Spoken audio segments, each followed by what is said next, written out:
جو ہے نا مار کا ہونا چاہیے، ہاں لڑائی کریں۔ لیکن آپ کو پتہ ہے کہ انصار تھے وہ جنہوں نے سب سے پہلے یہ بات کہی کہ ہاں ہم لڑیں گے، اور نبی صلی اللہ علیہ وسلم کو کہا کہ جہاں جیسے آپ کہیں گے ہم ویسا ہی کریں گے۔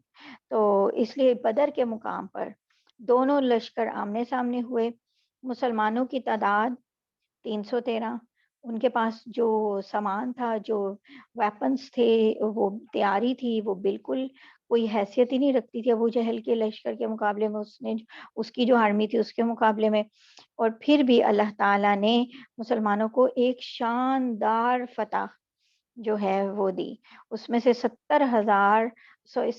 سردار جو تھے، ابو جہل کے سمیت قریش کے 70 سردار مسلمانوں کی دشمنی میں جو بڑے آگے آگے تھے وہ مارے گئے، اور 70 لوگ جو تھے وہ گرفتار ہوئے، یعنی کہ قید کیا انہوں نے، اور باقی لوگ جو تھے وہ میدان سے بھاگ گئے۔ تو اس کی جنگ بدر کی ایک بیک گراؤنڈ ہے جو ہمیں ضرور پتہ ہونا چاہیے اس صورت کی آیتوں سے پہلے، تاکہ ہمیں پتہ ہو کہ یہ کیا تھا۔ اعوذ باللہ من الشیطان الرجیم، بسم اللہ الرحمن الرحیم۔ یسألونک عن الانفال، اے پیغمبر لوگ تم سے مال غنیمت کے بارے میں پوچھتے ہیں۔ قل الانفال للہ والرسول، کہہ دو کہ مال غنیمت کے بارے میں فیصلے کا اختیار اللہ اور رسول کو حاصل ہے۔ فاتقوا اللہ وَأَصْلِحُوا ذَاتَ بَيْنِكُمْ، اور لہٰذا تم اللہ سے ڈرو اور آپس کے تعلقات کو درست کر لو۔ آپس کے تعلقات کو درست کا مطلب کیا ہے؟ اصلی ہو بھائی ذات بینکم، کہ جنگ بدر کے موقع پر جب دشمن کو شکست ہو گئی تو صحابہ 3 حصوں میں تقسیم ہو گئے۔ ایک حصہ نبی صلی اللہ علیہ وسلم کی حفاظت کے لیے آپ کے ساتھ تھا، دوسرا حصہ دشمن کے پیچھے چلا گیا، اس کے تعاقب میں چلا گیا، یعنی کہ اس کو فالو کرنے کے لیے جو بھاگ رہے تھے، اور تیسرا حصہ دشمن کے مال غنیمت کو جمع کرنے شروع ہو گیا۔ اور یہ پہلی جنگ تھی، مال غنیمت کے بارے میں کوئی انسٹرکشن ابھی اللہ تعالیٰ نے نہیں دی تھی، تو اس تیسرے حصے نے یہ سمجھا کہ جو مال انہوں نے اکٹھا کیا ہے وہ ان کا ہے، کیونکہ کافر جو تھے وہ یہی کرتے تھے، اور اسی لیے لوگ بڑھ چڑھ کے لڑائی میں حصہ لیتے تھے کافروں کی طرف سے بھی، کہ ان میں بھی یہ ہوتا تھا، کیونکہ پہلے سے یہ ایک رول چلا آ رہا تھا سوری، کہ جو بھی جس مال غنیمت اکٹھا کرے گا، جو بھی اکٹھا کرے گا وہ اس کا ہی ہوگا۔ تو انہوں نے بھی یہی سمجھا، جہالت کے زمانے سے تھا۔ اب لیکن اب جنگ، اب دیکھیں سارے لوگوں نے جنگ لڑی ہے، کچھ لوگ نبی صلی اللہ علیہ وسلم کی حفاظت کر رہے ہیں، کچھ لوگ دشمنوں کے پیچھے جا رہے ہیں ان کو مارنے کے لیے، اور کچھ یہ جو اکٹھے کر رہے ہیں، تو ان تینوں سب نے مل کے ایک کام کیا ہے۔ تو یہ کیسے ہو سکتا ہے کہ بھئی ایک گروپ جو صرف اکٹھا کر رہا ہے صرف اس کا سب کچھ ہو جائے؟ اب جنگ ختم ہونے کے بعد جو پہلے 2 گروپس تھے وہ بھی کیونکہ شریک تھے برابر، تو اور بلکہ وہ مال غنیمت اکٹھا ہونے کے وقت زیادہ امپورٹنٹ دیکھیں جو کام ہے نا وہ کر رہے تھے، تو اس لیے ان کا بھی اس مال میں حصہ ہونا تھا۔ اب اس کے درمیان اس وجہ سے آپس میں کچھ مسلمانوں کی بحث ہو گئی۔ تو جب معاملہ نبی صلی اللہ علیہ وسلم کے پاس پہنچا تو یہ آیات نازل ہوئی جس میں بتایا کہ مال غنیمت میں فیصلے کا اختیار کس کا ہے؟ اللہ اور اس کے رسول کا۔ اور اسی لیے اور آگے انہی آیات میں اور ڈیٹیل میں مال غنیمت کی تقسیم جو ہے کیسے ہونی ہے، اس کی ڈویژن کیسے ہونی ہے، وہ اللہ تعالیٰ نے بتائی۔ تو یعنی کہ اور اس طرح یہ جب ڈیٹیلز آ گئی تو ظاہر ہے مسلمانوں نے تو اللہ کا اور اس کے نبی کا کہنا ماننا تھا، یہ تو ضروری تھا، اس لیے آپس میں ان کی جو رنجش ہے اور یہ سب جو ہے وہ ختم ہو گئی۔ وَأَطِیعُوا اللَّهَ وَرَسُولَهُ إِن كُنتُم مُؤْمِنِینَ، اور اللہ اور اس کے رسول کی اطاعت کرو اگر تم واقعی مومن ہو۔ انما المؤمنون الذين اذا ذكر الله وجلت قلوبهم واذا تليت عليهم آياته زادتهم ایمانا وعلى ربهم يتوکلون، اور اللہ اور اس کے رسول کی اطاعت کرو اگر تم واقعی مومن ہو۔ مومن تو وہ لوگ ہیں، اب اللہ تعالیٰ نے بتایا کہ اللہ اور رسول کی اطاعت کرو اگر تم مومن ہو، پھر اللہ تعالیٰ بتا رہے ہیں مومن ہے کون، یعنی کہ اگر مومن ہو تو اب آگے اپنے آپ کو اس چیز کے اوپر پرکھ لو۔ مومن تو وہ لوگ ہیں جب ان کے سامنے اللہ کا ذکر ہوتا ہے تو ان کے دل ڈر جاتے ہیں، اور جب ان کے سامنے اس کی آیتیں پڑھی جاتی ہیں تو آیتیں ان کے ایمان کو اور ترقی دیتی ہیں، بڑھا دیتی ہیں، اور وہ اپنے پروردگار پر بھروسہ کرتے ہیں، توکل کرتے ہیں۔ توکل کیا ہوتا ہے؟ توکل ہوتا ہے، یاد رکھیں توکل کا مطلب ہے اپنے ہر کام میں اللہ پہ بھروسہ کرنا۔ اب اللہ پہ بھروسہ کرنا کا مطلب یہ نہیں ہے کہ آپ نے ظاہری جو اسباب ہیں وہ اختیار نہیں کرنے، ظاہری اسباب اختیار کرتے ہوئے بھی اللہ کی طرف ہی نظر رکھنا، یعنی یہ یقین رکھنا کہ اللہ جو ہیں، یعنی اگر رزق کا معاملہ ہے تو اللہ ہی رازق ہیں، شفا کا معاملہ ہے تو اللہ ہی شفا دینے والے ہیں، لیکن ظاہری اسباب بھی کرنے ہیں۔ لیکن اور ظاہری اسباب جو ہیں وہ کرتے ہوئے بھی اس بات کا یقین ہونا کہ اگر شفا دینی ہے یا رزق دینا ہے تو اللہ تعالیٰ نے دینے ہیں، اور قاضی الحاجات بھی وہی ہیں، دعائیں وہی قبول کرنے والے ہیں، ہر کام وہی کرنے والے ہیں، سارے فیصلے ان کے چلتے ہیں۔ اور پھر اس کا ہر فیصلہ، ہر قضاء و قدر کا فیصلہ، مقدر کا فیصلہ، ہر چاہے وہ کسی کی موت کا فیصلہ ہو، چاہے کچھ ہو، جو بھی فیصلے ہیں اس کے، کیونکہ اپنی کوشش کر لی، اس کے بعد اللہ تعالیٰ کے ہر فیصلے پہ راضی رہنا، یہ ہے توکل۔ الذین یقیمون الصلاۃ ومما رزقناہم ینفقون، اور جو نماز قائم کرتے ہیں اور ہم نے ان کو جو رزق دیا اس میں سے فی سبیل اللہ خرچ کرتے ہیں۔ اولئک هم المؤمنون حقا، یہی لوگ ہیں جو حقیقت میں مومن ہیں۔ لہم درجات عند ربہم ومغفرۃ ورزق کریم، اور ان کے لیے ان کے رب کے پاس بڑے درجے ہیں، مغفرت ہے اور باعزت رزق ہے۔ یعنی کہ جو مومن ہیں ان کے لیے اللہ تعالیٰ نے بتایا کہ کیا کیا کچھ ہے، بڑے درجات، مغفرت، باعزت رزق۔ کما اخرجک ربک من بیتک بالحق، مال غنیمت کی تقسیم کا یہ معاملہ کچھ ایسا ہی ہے جیسے تمہارے رب نے تمہیں اپنے گھر سے حق کی خاطر نکالا۔ وَإِنَّ فَرِيقًا مِّنَ الْمُؤْمِنِينَ لَكَارِهُونَ، اور جبکہ مسلمانوں کے گروہ کو تو یہ بات بہت ہی ناپسند تھی، یعنی جن لوگوں نے مال غنیمت اب جمع کیا تھا ان کی خواہش یہ تھی کہ یہ مال ان کے پاس رہے، لیکن فیصلہ اب اس کے برعکس ہوا ہے، یعنی کہ سارا کچھ اللہ اور اس کے رسول کے پاس چلا گیا۔ اب ان کو تسلی دے رہے ہیں کہ انسان کی ہر خواہش جو ہے وہ انجام کے اعتبار سے درست نہیں ہوتی، اسے بعد میں پتہ چلتا ہے کہ جو واقعہ اس کی خواہش کے خلاف ہی ہوا تھا، بہتری اسی میں تھی۔ یعنی خواہش اور ہوتی ہے انسان کی، اس کا رزلٹ کچھ اور طرح کا نکلتا ہے۔ تو اس طرح جیسے ابو جہل سے جنگ کرنے کا معاملہ تھا، تو مدینہ سے نکلتے وقت کیا ان کے ذہن میں کیا تھا؟ ابو سفیان کے قافلے پر اٹیک کرنا ہے، اور باقاعدہ لشکر بھی تیار نہیں کیا گیا تھا، اسی لیے کیونکہ اس کے لیے ضرورت نہیں تھی۔ اور بات کیا آگے سے سامنے آئی، ابو جہل ایک بڑی آرمی لے کے مقابلے پہ آ گیا۔ تو پھر بعض صحابہ ایسے تھے جو یہ چاہتے تھے کہ ابو جہل سے جنگ کرنے کے بجائے واپس چلے جائیں، کیونکہ اب جس طرح تیاری تو پوری ہے نہیں، تو پھر ایک باقاعدہ تیاری والی آرمی کا مقابلہ جو ہے وہ کرنا، تو انہوں نے کہا کہ بھئی یہ تو مطلب ایک عقل مندی کی بات نہیں ہے۔ تو پھر اس لیے جو صحابہ ہیں، دوسرے صحابہ، انہوں نے تو بہرحال بڑی پرجوش تقریریں کی، اور نبی صلی اللہ علیہ وسلم بڑے خوش ہوئے، اور جب نبی صلی اللہ علیہ وسلم کی مرضی معلوم کی گئی تو سب نے جنگ میں حصہ لینے کا فیصلہ کیا، اور ثابت ہوا کہ مسلمانوں کا فائدہ اسی میں تھا، ٹھیک ہے۔ اور اس طرح سے کفر جو ہے ایک دفعہ روب میں آ گیا، کیونکہ یہ پہلی جنگ تھی، لیکن اصل میں اللہ تعالیٰ کہہ رہے ہیں کہ جب مسلمانوں کے ایک گروہ کو تو یہ بات ناپسند تھی، اسے تو یہ پسند نہیں تھا کہ یہ ہوتا، یہ جنگ ہوتی، لیکن جنگ کا نتیجہ دیکھو کتنا اچھا آیا۔ یجادلونک فی الحق بعد ما تبین کانما یساقون الی الموت وهم ینظرون، وہ تم سے حق کے معاملے میں اس کے واضح ہونے کے باوجود اس طرح بحث کر رہے ہیں جیسے ان کو موت کی طرف ہنکا کر لے جایا جا رہا ہو، اور وہ اسے آنکھوں سے دیکھ رہے ہوں، یعنی کہ جب وہ بحث ہو رہی تھی اس بات کی کہ جنگ بدر کی کہ شروع کریں یا نہیں۔ وَإِذْ يَعِدُكُمُ اللَّهُ إِحْدَى الطَّائِفَتَيْنِ أَنَّهَا لَكُمْ وَتَوَدُّونَ أَنَّ غَيْرَ ذَاتِ الشَّوْكَةِ تَكُونُ لَكُمْ وَيُرِيدُ اللَّهُ أَن يُحِقَّ الْحَقَّ بِكَلِمَاتِهِ وَيَقْطَعَ دَابِرَ الْكَافِرِينَ، اور وہ وقت یاد کرو جب اللہ تم سے یہ وعدے کر رہے تھے کہ دو گروہوں میں سے کوئی ایک تمہارا ہوگا، یعنی کہ یا تو ابو سفیان کا یہ لشکر، ابو سفیان کا جو قافلہ تھا وہ، یا ابو جہل کا لشکر، اور تمہاری خواہش تھی کہ جس گروہ میں خطرے کا کوئی کانٹا نہیں تھا، یعنی کس میں خطرہ کم تھا؟ ابو سفیان کے قافلے میں، وہ تمہیں ملے، اور اللہ یہ چاہتے تھے کہ اپنے احکام سے حق کو حق کر کے دکھائے اور کافروں کی جڑ کاٹ ڈالے، اور اللہ تعالیٰ کیا چاہتے تھے؟ تمہارا روب پڑ جائے، قافلہ لوٹنے سے روب تو نہیں پڑنا تھا، ٹھیک ہے نا؟ تو یہ اس طرح تو بہت فائدہ ہوا، روب بھی پڑ گیا۔ لیحق الحق ویبطل الباطل ولو کرہ المجرمون، اور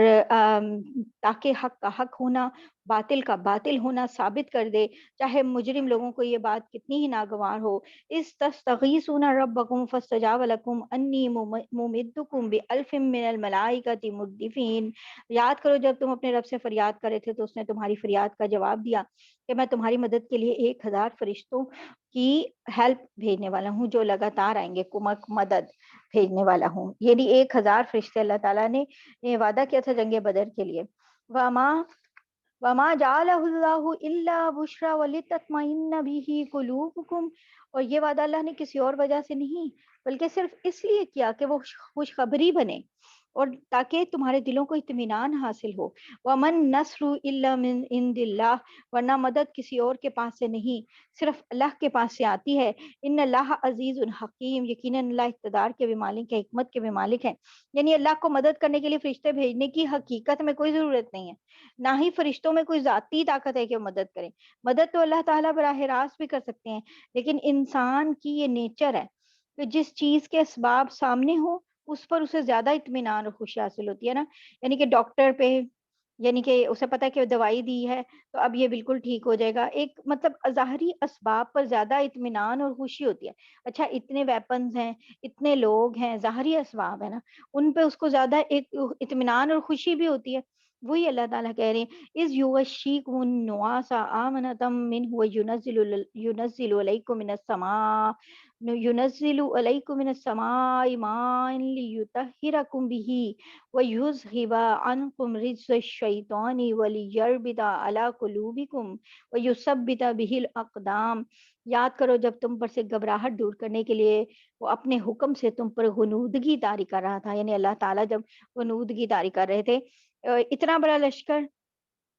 اس کے سامنے اتنے کم لوگ، اور پھر گھبراہٹ جو ہے وہ تو ہونی تھی، فرسٹ ٹائم تھا، پھر اور پھر سامان بھی اتنا کم، اور جو جو سامنے لشکر ہے اس کے پاس پورا سامان تھا، گھبراہٹ تو ہونی تھی۔ تو اللہ تعالیٰ نے گھبراہٹ کا علاج بتایا، اور اللہ تعالیٰ کہہ رہے ہیں یاد کرو کیا ہوا تھا، صحابہ پر نیند طاری ہو گئی، ایک اتنا بڑا کام ہو رہا ہو، لشکر ہو سامنے تو نیند آ سکتی ہے؟ نہیں، اللہ تعالیٰ کہہ رہے ہیں تمہیں آئی تھی نا۔ اور نیند کتنی چیزوں کا علاج ہے، بہت زیادہ چیزوں کا علاج ہے، اس میں آپ کی بہت ساری بیماریاں ٹھیک ہو جاتی ہیں، گھبراہٹیں دور ہو جاتی ہیں، سب کچھ انسان کو پتہ ہی نہیں ہوتا نیند میں وہ کتنی چیزوں سے وہ بچا ہوا ہوتا ہے۔ تو اللہ تعالیٰ کہہ رہے ہیں وہ جو تم پہ غنودگی آ گئی تھی اور تم پر آسمان سے پانی برسا رہا تھا، یعنی کہ بارش ہوئی، بارش کا کیا مسئلہ تھا کہ کفار نے بدر کے میدان میں بہترین جگہ پہ، کیونکہ وہ پہلے پہنچ گئے تھے، بہترین جگہ پہ قبضہ کر لیا تھا، وہاں پانی بھی تھا بہت موجود تھا، اور زمین بھی سخت تھی، چلنا پھرنا آسان تھا، پانی بھی موجود تھا۔ اب یہ تو صحرا ہے، مسلمانوں کو جو جگہ ملی وہ نیچلی جگہ تھی، وہ ریتلی جگہ تھی، پاؤں بھی نہیں جم رہے تھے اور چلنا پھرنا مشکل تھا، پانی بھی نہیں تھا۔ پھر کیا ہوا کہ تھوڑا سا پانی ایک حوض بنا کے جمع کیا جو ختم ہونے لگا، پھر اللہ تعالیٰ نے بارش برسا دی جس سے ریت بھی جم گئی اور پانی کا بھی ذخیرہ مل گیا، پانی بھی جو ہے جمع ہو گیا۔ تو اللہ تعالیٰ وہ بتا رہی کہ تم پہ بارش آئی تھی تاکہ اس کے ذریعے تمہیں پاک کرے، تم سے شیطان کی گندگی دور کرے، تمہارے دلوں کی ڈھارس بندھائے، تسلی دے، اور اس کے ذریعے تمہارے پاؤں اچھی طرح سے جما دے۔ گندگی سے مراد وسوسے، یعنی کہ جب اتنے بڑا دشمن کا مقابلہ ہو تو انسان کے دل میں وسوسے تو آتے ہیں، پتہ نہیں کیا ہوگا، کیسے ہوگا۔ ظاہر ہے کہ اٹیک ہونا اور ایک پوری جنگ ہونا اور یہ کوئی آسان بات نہیں ہے۔ اس کے لیے اللہ تعالیٰ کہہ رہے ہیں اِذْ یُوحِی رَبُّکَ إِلَى الْمَلَائِکَةِ أَنِّی مَعَکُمْ فَثَبِّتُوا الَّذِینَ آمَنُوا۔ وہ وقت یاد کرو جب تمہارا رب فرشتوں کو وحی کے ذریعے حکم دے رہے تھے کہ میں تمہارے ساتھ ہوں، اب تم مومنوں کے قدم جماؤ۔ سَأُلْقِی فِی قُلُوبِ الَّذِینَ کَفَرُوا الرُّعْبَ فَاضْرِبُوا فَوْقَ الْأَعْنَاقِ وَاضْرِبُوا مِنْہُمْ کُلَّ بَنَانٍ، اور میں کافروں کے دلوں میں رعب طاری کر دوں گا، پھر تم گردنوں کے اوپر وار کرو، ان کی انگلیوں کے ہر جوڑ پہ ضرب لگاؤ۔ ذالک بانہم شاقوا اللہ ورسولہ، اس لیے کہ انہوں نے اللہ اور اس کے رسول سے دشمنی مول لی ہے۔ ومن یشاقق اللہ ورسولہ فإن اللہ شدید العقاب، اور اگر کوئی شخص اللہ اور اس کے رسول سے دشمنی مول لیتا ہے تو یقیناً اللہ کا عذاب بڑا سخت ہے۔ ذالکم فذوقوہ وان للکافرین عذاب النار، یہ سب تو اب چکھ لو۔ اس کے علاوہ حقیقت یہ ہے کہ کافروں کے لیے اصل عذاب دوزخ کا ہے۔ یا ایھا الذین آمنوا اذا لقیتم الذین کفروا زحفا فلا تولوهم الادبار، اے ایمان والو جب کافروں سے تمہارا آمنا سامنا ہو جائے جب وہ چڑھائی لے کر کے آ رہے ہوں تو ان کو پیٹھ مت دکھاؤ۔ وَمَن يُوَلِّهِمْ يَوْمَئِذٍ دُبُرَهُ مُتَحَرِّفًا لِقِتَالٍ أَوْ مُتَحَيِّزًا إِلَى فِئَةٍ فَقَدْ بَاءَ بِغَضَبٍ مِّنَ اللَّهِ وَمَأْوَاهُ جَهَنَّمُ وَبِئْسَ الْمَصِيرُ۔ اے ایمان والو، جب تمہارا کافروں سے آمنا سامنا ہو، جب کہ وہ چڑھائی کر کے آ رہے ہوں، تو ان کو پیٹھ مت دکھاؤ۔ اور اگر کوئی شخص کسی جنگی چال کی وجہ سے ایسا کر رہا ہو یا اپنی کسی جماعت سے ملنا چاہتا ہو، اس کی بات اور ہے، مگر اس کے سوا جو شخص ایسے دن اپنی پیٹھ پھیرے گا تو اللہ کی طرف سے غضب لے کے لوٹے گا، اس کا ٹھکانہ جہنم، مگر وہ بہت برا ٹھکانہ ہے۔ یعنی دشمن کے مقابلے میں پیٹھ پھیرنے کو، یعنی وہاں سے بھاگنے کو، ڈر کے وہاں سے بزدلی دکھانے کو، چاہے دشمن کی تعداد کتنی بھی زیادہ ہو، جیسے جنگ بدر کے وقت بھی ایک سچویشن تھی، تو اس کو اللہ تعالیٰ نے کہا ہے کہ یہ غلط بات ہے، ایسے نہیں کرنا۔ مسلمانوں نے ایسا کچھ نہیں کیا، لیکن یہاں پہ اللہ تعالیٰ نے یہ بتا دیا ہے، ہاں یہ ہے کہ صرف اس وقت آپ اپنی، یعنی پیٹھ دکھانے کا مطلب یہ کہ آپ پیچھے ہٹ رہے ہو، تو اس وقت یہ جائز ہے کہ جب آپ نے جنگ کی کوئی، یعنی کہ ایک حکمت عملی بنا لی ہے، کوئی جنگ کا ایک آپ نے کوئی پلان سوچا ہے، اس کے مطابق آپ کر رہے ہو، تو وہ ایکچولی آپ میدان سے بھاگ نہیں رہے، ہٹ نہیں رہے، یہ جائز ہے، ورنہ نہیں۔ اس کے بارے میں اللہ تعالیٰ کہہ رہے ہیں فَلَمْ تَقْتُلُوهُمْ وَلَكِنَّ اللَّهَ قَتَلَهُمْ وَمَا رَمَيْتَ إِذْ رَمَيْتَ وَلَكِنَّ اللَّهَ رَمَى۔ چنانچہ مسلمانوں، حقیقت میں تم نے ان کافروں کو قتل نہیں کیا تھا بلکہ انہیں اللہ نے قتل کیا تھا، اور اے پیغمبر جب تم نے ان پر مٹی پھینکی تھی وہ تم نے نہیں بلکہ اللہ نے پھینکی تھی۔ جنگ بدر کے موقع پر جب دشمن پوری طاقت سے حملہ کرنے کے لیے چڑھا آ رہا تھا، مطلب اپنی تلواریں وغیرہ نکال کے، تو اس وقت نبی صلی اللہ علیہ وسلم نے اللہ کے حکم سے ایک مٹھی میں ایک مٹھی زمین سے اٹھائی تھی، جس میں مٹی کنکر سب آ گئے تھے، اٹھا کے دشمن کی طرف پھینکی تھی، تو اللہ نے وہ جو کنکریاں تھیں دشمن کے ہر فرد تک پہنچا دی تھی، ان کی آنکھوں میں وہ مٹی پڑ گئی تھی، اور اسے کہتے ہیں آنکھوں میں مٹی پڑنا اس طرح، اور اس سے کیا ہوا، لشکر میں افراتفری پھیل گئی تھی۔ وَلِيُبْلِيَ الْمُؤْمِنِينَ مِنْهُ بَلَاءً حَسَنًا، اور تمہارے ہاتھوں یہ کام اس لیے کرایا تھا تاکہ اس کے ذریعے اللہ مومنوں کو بہترین اجر ادا کریں۔ ان اللہ سمیع علیم، بے شک اللہ ہر بات کو سننے والے، ہر چیز کو جاننے والے ہیں۔ ذالکم وان اللہ موہن کید الکافرین، اور یہ سب کچھ اپنی جگہ، اس کے علاوہ یہ بات بھی تھی کہ اللہ کو کافروں کی ہر سازش کو کمزور بھی تو کرنا تھا، یعنی کہ اللہ، یہ بھی تو سوال ہو سکتا ہے، اب دشمن کو اپنی قدرت سے براہ راست ہی ڈائریکٹ ہی ہلاک کر دیتے، تو بات یہ ہے کہ اور کنکریاں کیوں پھینکوائیں، مٹی کیوں ڈلوائی، مسلمانوں کو کیوں یوز کیا، تو وہی بات ہے کہ ظاہری سبب سے ہی ایکچولی انجام ہوتا ہے، اور مسلمانوں کو اس لیے بھی ذریعہ بنایا گیا کہ ان کو اجر و ثواب ملے، اور دوسرا کافروں کو بھی یہ دکھانا تھا کہ جن سازشوں سے اور جن مطلب وسائل کے اوپر کہ وہ سمجھتے ہیں کہ ہم تعداد میں زیادہ ہیں، ہمارے پاس بہت آرمی ہے، بہت سب کچھ ہے، تو یہ ان کے اوپر جو ان کا تکبر تھا وہ بھی خاک میں ملتا، تو انہوں نے یہ پتہ چلتا کہ نہیں، کہ مسلمانوں کے عقیدے کی طاقت کتنی مضبوط ہے۔ ان تستفتحوا فقد جاءکم الفتح، اے کافروں اگر تم فیصلہ چاہتے تھے تو لو اب فیصلہ تمہارے سامنے آ گیا، وَإِن تَنْتَهُوا فَهُوَ خَيْرٌ لَكُمْ، اور اگر تم باز آ جاؤ تو یہ تمہارے لیے ہی بہتر ہوگا، وَإِن تَعُودُوا نَعُودْ، اور اگر تم پھر وہی کام کرو گے جو اب تک کرتے رہے ہو تو ہم بھی پھر وہی کام کریں گے، وَلَن تُغْنِيَ عَنْكُمْ فِئَتُكُمْ شَيْئًا وَلَوْ كَثُرَتْ، اور تمہارا جتھا تمہارے کچھ کام نہیں آئے گا چاہے وہ کتنا ہی زیادہ ہو، وَأَنَّ اللَّهَ مَعَ الْمُؤْمِنِينَ، اور یاد رکھو اللہ مومنوں کے ساتھ ہیں۔ یا ایھا الذین آمنوا اطیعوا اللہ ورسولہ ولا تولوا عنہ وانتم تسمعون، اے ایمان والو اللہ اور اس کے رسول کی تابعداری کرو اور اس تابعداری سے منہ نہ موڑو جبکہ تم اللہ اور رسول کے احکام سن رہے ہو، ولا تکونوا کالذین قالوا سمعنا وهم لا يسمعون، اور ان لوگوں کی طرح نہ ہو جانا جو کہتے تو ہیں کہ ہم نے سن لیا مگر وہ حقیقت میں سنتے نہیں۔ ہم خود بھی اپنے آپ کو دیکھیں تو کیا ہے، ہم سن لیتے ہیں سب باتیں، کیا حقیقت میں سنتے ہیں ہم؟ ان شر الدواب عند اللہ الصم البکم الذین لا یعقلون، یقین رکھو اللہ کے نزدیک بدترین جانور وہ بہرے گونگے لوگ ہیں جو کل سے کام نہیں لیتے، یعنی جانوروں سے بھی بدترین ہے۔ یہ مطلب کیا ہے کہ کافر لوگ کانوں سے سننے کا دعویٰ کرتے ہیں، سمجھنے کی کوشش نہیں کرتے، اس لحاظ سے وہ جانوروں سے بھی برے ہیں کہ عقل ہی نہیں رکھتے۔ وَلَوْ عَلِمَ اللَّهُ فِيهِمْ خَيْرًا لَأَسْمَعَهُمْ، اور اگر اللہ کے علم میں ان کے اندر کوئی بھلائی ہوتی تو وہ ان کو سننے کی توفیق دے دیتے، لیکن اب جب کہ ان میں کوئی بھلائی نہیں ہے، وَلَوْ أَسْمَعَهُمْ لَتَوَلَّوْا وَهُمْ مُعْرِضُونَ، اگر ان کو سننے کی توفیق دے بھی دیں تو وہ منہ موڑ کے بھاگ جائیں گے. یعنی کہ حق کی طلب اور جستجو کی بات ہو رہی ہے، اور سننے سے مراد ہے سمجھنا. یعنی کہ حق، اللہ کے حق کو سمجھنے، اس پہ عمل کی توفیق جو ہے ان کو دے بھی دیں، ان کو ملتی ہے جن کے دل میں حق کی طلب ہوتی ہے. تو اگر انہیں دے بھی دیں تو حق کی طلب ہی نہیں ہے، تو یہ کبھی بھی نہیں کریں گے. یہ تو اسی طرح کی زندگی گزاریں گے جیسے گزاریں. یا ایھا الذین آمنوا استجیبوا للہ وللرسول اذا دعاکم لما یحییکم، ایمان والو اللہ اور رسول کی دعوت قبول کرو جب رسول تمہیں اس بات کی طرف بلائیں جو تمہیں زندگی بخشنے والی ہے. یعنی بڑی ہی ایک یعنی عظیم حقیقت بتائی گئی ہے کہ اسلام کی دعوت اور اس کے احکامات جو ہیں، اس کے رولز، اس کے ریگولیشنز جو ہیں، اگر اس پہ پوری انسانیت عمل کرنے لگ جائے تو یہ دنیا میں ایک پرسکون زندگی کی ضمانت. ایکچولی صرف عبادات کی بات نہیں ہے، اسلام کے ساری economic system, social system, political system, وہ سب انتہائی یعنی کہ بہترین ہے. اور دوسری طرف ایک دوسری جو بات ہے، ہمیں جو پتہ ہے کہ زندگی کون سی ہے، اصل زندگی آخرت کی زندگی. اور اگر آپ اسلامی حکام کی پیروی کریں،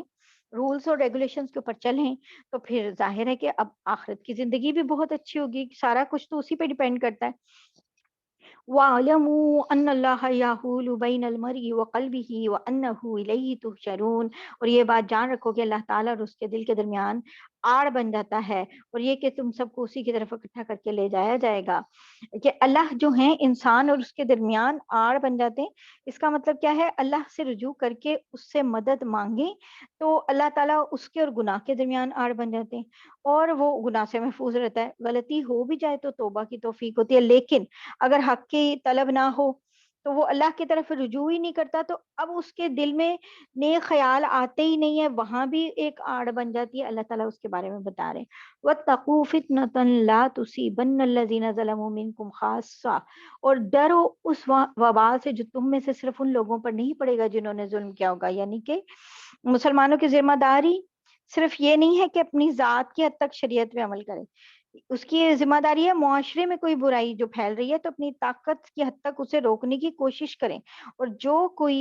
یعنی کہ اپنے اس فرض میں کوتاہی کرتا ہے، اور تو پھر وہ وبال جو آتا ہے، جو اس کا نتیجہ اس برائی کا ہوتا ہے، وہ اس کے لیے بھی ہوتا ہے اور سب کے لیے ہوتا ہے. وَاتَّقُوا فِتْنَةً لَا تُصِيبَنَّ الَّذِينَ ظَلَمُوا مِنكُمْ خَاصَّةً وَاعْلَمُوا أَنَّ اللَّهَ شَدِيدُ الْعِقَابِ، اور جان رکھو کہ اللہ کا عذاب بڑا سخت ہے. وَاذْكُرُوا إِذْ أَنْتُمْ قَلِيلٌ مُسْتَضْعَفُونَ فِي الْأَرْضِ تَخَافُونَ أَنْ يَتَخَطَّفَكُمُ النَّاسُ فَآوَاكُمْ وَأَيَّدَكُمْ بِنَصْرِهِ وَرَزَقَكُمْ مِنَ الطَّيِّبَاتِ لَعَلَّكُمْ تَشْكُرُونَ.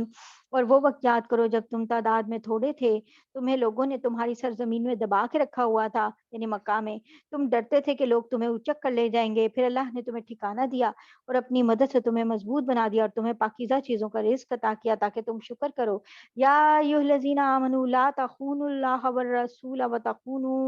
آمناتکم وانتم تعلمون. اے ایمان والو، اللہ اور رسول سے بے وفائی نہ کرنا اور نہ جانتے بوجھتے اپنی امانتوں میں خیانت کے مرتکب ہونا. وَاعْلَمُوا أَنَّمَا أَمْوَالُكُمْ وَأَوْلَادُكُمْ فِتْنَةٌ وَأَنَّ اللَّهَ عِندَهُ أَجْرٌ عَظِيمٌ. اور یہ بات سمجھ لو کہ تمہارے مال اور تمہاری اولاد ایک آزمائش ہے. اللہ تعالیٰ نے صاف صاف بتایا قرآن پاک میں کہ یہ آزمائشیں دونوں چیزیں، مال بھی اور اولاد بھی، اور ان کی محبت بھی بہت زیادہ ہوتی ہے، مال کی بھی اور اولاد کی بھی. اور یہ کہ عظیم انعام اللہ ہی کے پاس ہیں. انسان کی گھٹی میں پڑی ہوئی ہے یہ مال اور اولاد کی محبت، اور معقول حد تک تو ٹھیک ہوتی ہے، لیکن آزمائش کہاں سے شروع ہوتی ہے؟ کہ جب یہی مال کی محبت اور اولاد کی محبت اللہ کی کسی نافرمانی کے اوپر اس کو مجبور کر دے. یعنی کہ وہ رشوت لے رہا ہے، میں تو اولاد کے لیے لے رہا ہوں، ٹھیک ہے نا. وہ رشوت لے رہا ہے، میرے پاس تو ہے ہی کچھ نہیں، کھانے کو کوئی چیز ہی نہیں ہے میرے پاس، تو مجھے تو چوری کرنی پڑے گی اور رشوت لینی پڑے گی. یہ سب چیزیں یعنی کہ یہ آزمائشیں ہیں. اور اللہ تعالیٰ بتا رہے ہیں کہ یہ جو آزمائش سے جب آپ صحیح نکل جاتے ہیں تو عظیم انعام،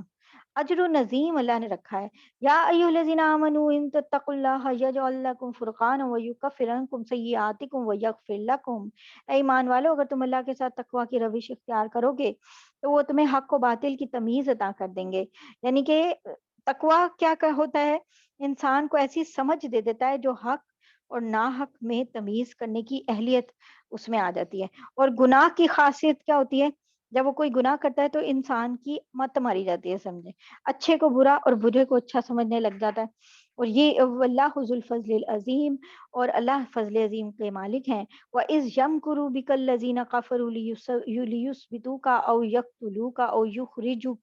او یخرجوک، اور اے پیغمبر وہ وقت یاد کرو جب کافر لوگ تمہارے خلاف منصوبے بنا رہے تھے کہ تمہیں گرفتار کر لیں یا تمہیں قتل کر دیں یا تمہیں وطن سے نکال دیں، یعنی کہ جب ہجرت کے وقت۔ وَيَمْكُرُونَ وَيَمْكُرُ اللَّهُ، وہ اپنے منصوبے بنا رہے تھے، اللہ اپنے منصوبے بنا رہا تھا۔ وَاللَّهُ خَيْرُ الْمَاكِرِينَ، اور اللہ سب سے بہتر منصوبے بنانے والے ہیں۔ ہجرت کے واقعے کی طرف ہے کہ کس طرح سے اللہ تعالیٰ نے ساری باتیں جو وہ پلان بنا رہے تھے وہ نبی صلی اللہ علیہ وسلم کو وحی کے ذریعے بتا دی، ہجرت کا حکم دے دیا، آپ کے گھر کا محاصرہ ہو چکا تھا، اور آپ وہاں سے اللہ کی قدرت سے اس طرح نکل آئے کہ وہ آپ کو دیکھ ہی نہیں سکے، ٹھیک ہے نا۔ تو اس سب کو ہم سب کو یہ واقعہ بہت ڈیٹیل سے پتا ہے۔ تو اس طرح سے اللہ تعالیٰ یہ بتا رہے ہیں کہ دیکھو یاد کرو کہ کیسے تھا، میں نے بہترین منصوبے کون بناتا ہے؟ اللہ تعالیٰ۔ وَإِذَا تُتْلَى عَلَيْهِمْ آيَاتُنَا قَالُوا قَدْ سَمِعْنَا لَوْ نَشَاءُ لَقُلْنَا مِثْلَ هَذَا،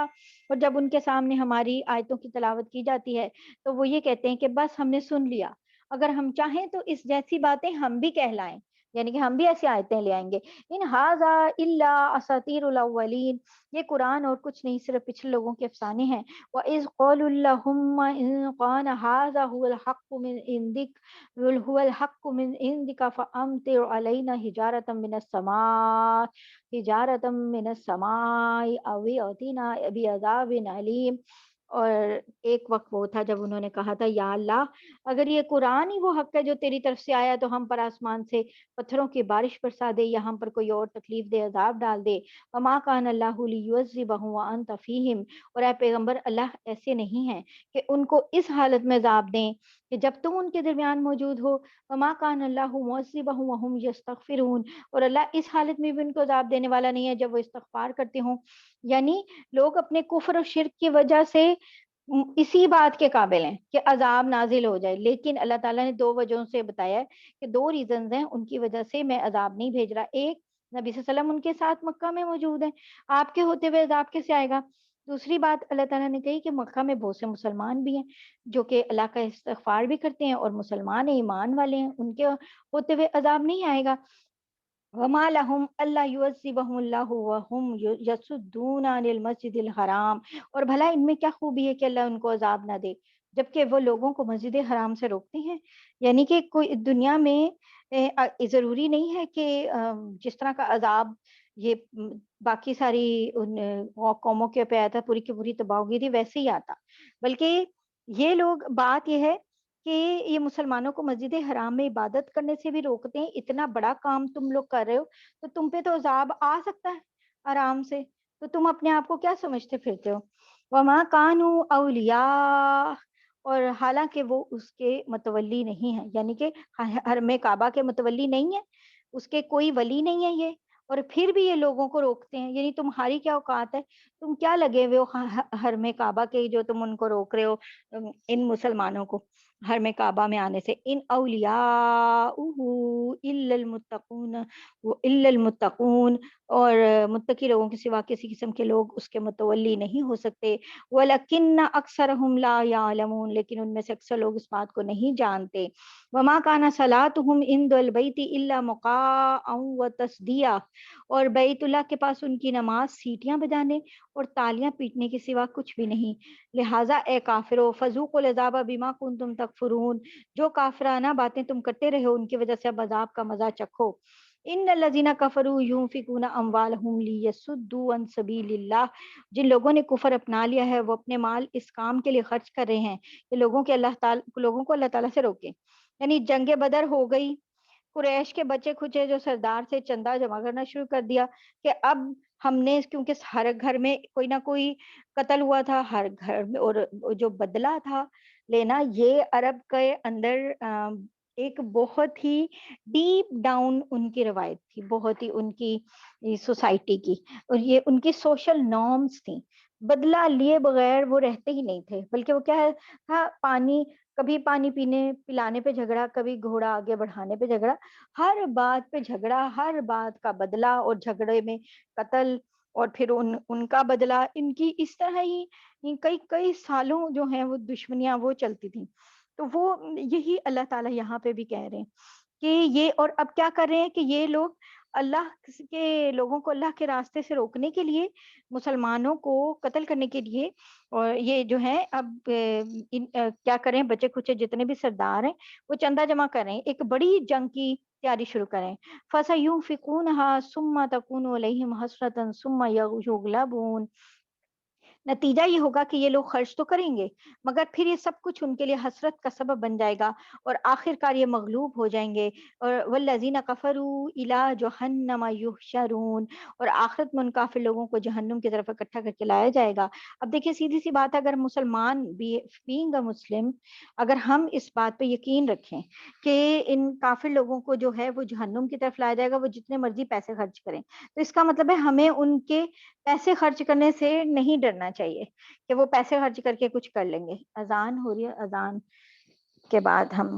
اذان سن لیں پھر شروع کرتے ہیں۔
اعوذ باللہ من الشیطان الرجیم، بسم اللہ الرحمن الرحیم۔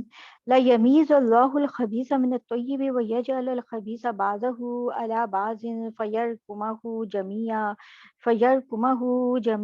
فیجعلہ فی جہنم اولئک هم الخاسرون، تاکہ اللہ ناپاک لوگوں کو اور پاک لوگوں سے علیحدہ کر دیں، اور ایک ناپاک کو دوسرے ناپاک پر رکھ کر سب کا ایک ڈھیر بنائے اور اس ڈھیر کو جہنم میں ڈال دیں۔ یہی لوگ ہیں جو سراسر خسارے میں ہیں۔ قل للذین کفروا ان ینتہوا یغفر لہم ما قد سلف، اور اے پیغمبر جن لوگوں نے کفر اپنا لیا ان سے کہہ دو اگر وہ باز آ جائیں تو پہلے ان سے جو کچھ ہوا اسے معاف کر دیا جائے گا، یعنی جو شخص ایمان لے آئے، تو یہاں پہ رول اللہ نے بتا دیا کہ کفر کی حالت میں اس نے جتنے گناہ کیے ہیں سب معاف، پچھلی نمازوں، روزوں اور دوسروں عبادتوں کی قضا بھی نہیں کرنی اس نے۔ وَإِن يَعُودُوا فَقَدْ مَضَتْ سُنَّتُ الْأَوَّلِينَ، اور اگر وہ پھر بھی وہی کام کریں جو پچھلے لوگوں کے ساتھ معاملہ ہوا ہے وہ ان کے سامنے گزر ہی چکا ہے، یعنی کہ انہیں پتہ ہی ہے، ان کافروں کو پتہ ہے کہ بھئی کیسے وہ جنگ بدر میں لوگ مارے گئے تھے، تو حق کا ساتھ دیں۔ وَقَاتِلُوهُمْ حَتَّى لَا تَكُونَ فِتْنَةٌ وَيَكُونَ الدِّينُ كُلُّهُ لِلَّهِ، اور مسلمانوں ان کافروں سے لڑتے رہو یہاں تک کہ فتنہ باقی نہ رہے اور دین پورے کا پورا اللہ کا ہو جائے۔ یہ آگے سورہ توبہ شروع ہو رہی ہے انشاءاللہ، اس میں بھی آ رہا ہے کہ جزیرہ عرب کو اللہ نے اسلام کا مرکز بنا دیا، اور یہاں کے لیے حکم ہے کہ کوئی کافر یا مشرک مستقل طور پہ وہاں نہیں رہ سکتا، یا اسلام لائے یا کہیں اور چلا جائے، یہ صرف جزیرہ عرب کی بات ہے اور کسی جگہ کی بات نہیں ہے۔ فَإِنِ انْتَهَوْا فَإِنَّ اللَّهَ بِمَا يَعْمَلُونَ بَصِيرٌ، پھر اگر یہ باز آ جائیں تو ان کے اعمال کو اللہ خوب دیکھ رہے ہیں، یعنی کہ اگر کوئی ظاہری طور پہ کافر اسلام لے آئے تو مسلمانوں کو کیا حکم ہے کہ مسلمان سمجھیں، کیونکہ ہم صرف ظاہری طور پہ دیکھ سکتے ہیں، ہمیں دلوں کا حال نہیں پتا، لیکن دل کا حال اللہ تعالیٰ جانتے ہیں، ان کے اعمال بھی دیکھ رہے ہیں۔ آخرت میں فیصلہ کس والی اس کے اوپر ہوگا، کس ایک معیار کے اوپر ہوگا، وہ ہے دل، کہ دل میں کیا تھا۔ وَإِن تَوَلَّوْا فَاعْلَمُوا أَنَّ اللَّهَ مَوْلَاكُمْ نِعْمَ الْمَوْلَى وَنِعْمَ النَّصِيرُ، اور اگر یہ منہ موڑے رکھیں تو یقین جانو کہ اللہ تمہارا رکھوالا ہے، بہترین رکھوالا اور بہترین مددگار۔ وَاعْلَمُوا أَنَّمَا غَنِمْتُم مِّن شَيْءٍ فَأَنَّ لِلَّهِ خُمُسَهُ وَلِلرَّسُولِ وَلِذِي الْقُرْبَى وَالْيَتَامَى وَالْمَسَاكِينِ وَابْنِ السَّبِيلِ،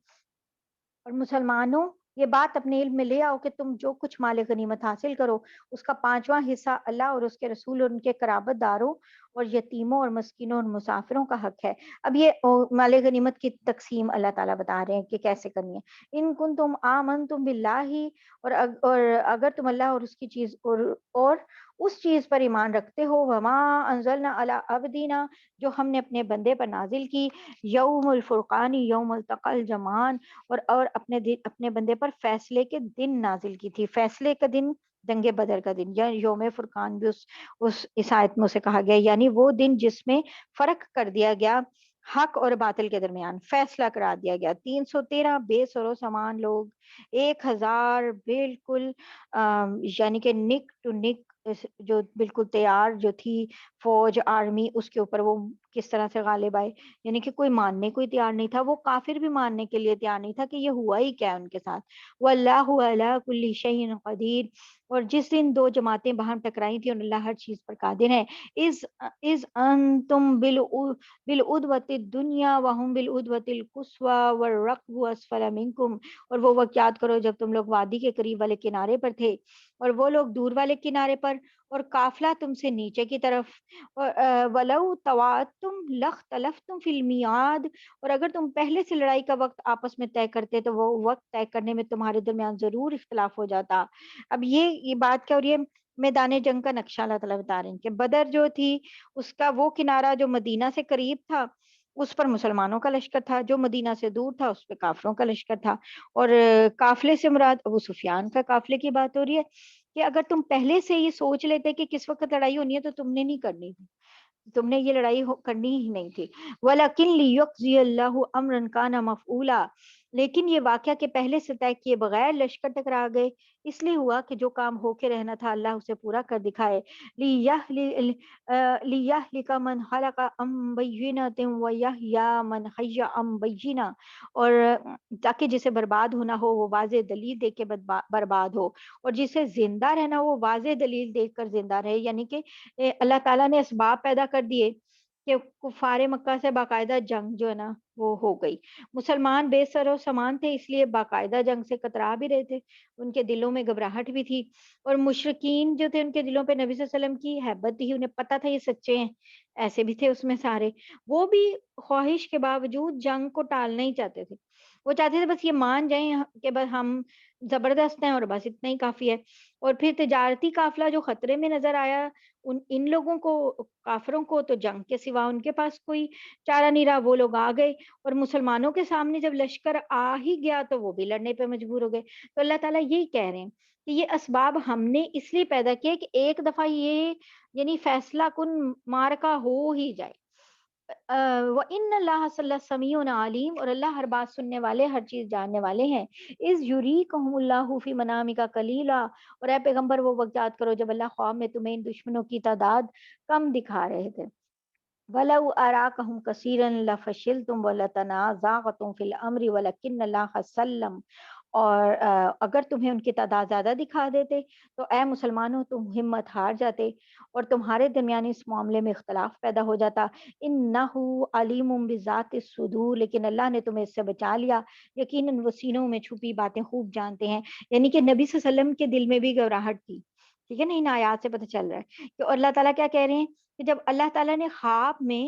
کہ اللہ تعالیٰ کہہ رہے ہیں کہ یہ بھی ایک رحمت ہے اللہ کی کہ ان کی تعداد کم کر کے دکھائی اور تمہاری تعداد زیادہ کر کے دکھائی، یہ بھی، ورنہ تم ہمت ہی ہار جاتے، دیکھتے کہ بھئی پہلے کبھی ہوا ہی نہیں ایسا، مسلمانوں کی لڑائی بھی نہیں ہوئی تھی، تو اور سامان بھی، ساز و سامان بھی کم تھا، اللہ تعالیٰ نے یہ، اللہ کہہ رہے ہیں سچویشن بھی میں نے ہی بنائی تھی کہ یہ لڑائی جو ہے اس طرح سے ہو جائے اور اس کا نتیجہ بھی ان کو بہت اچھا سا ملے۔ وَإِذْ يُرِيكُمُهُمْ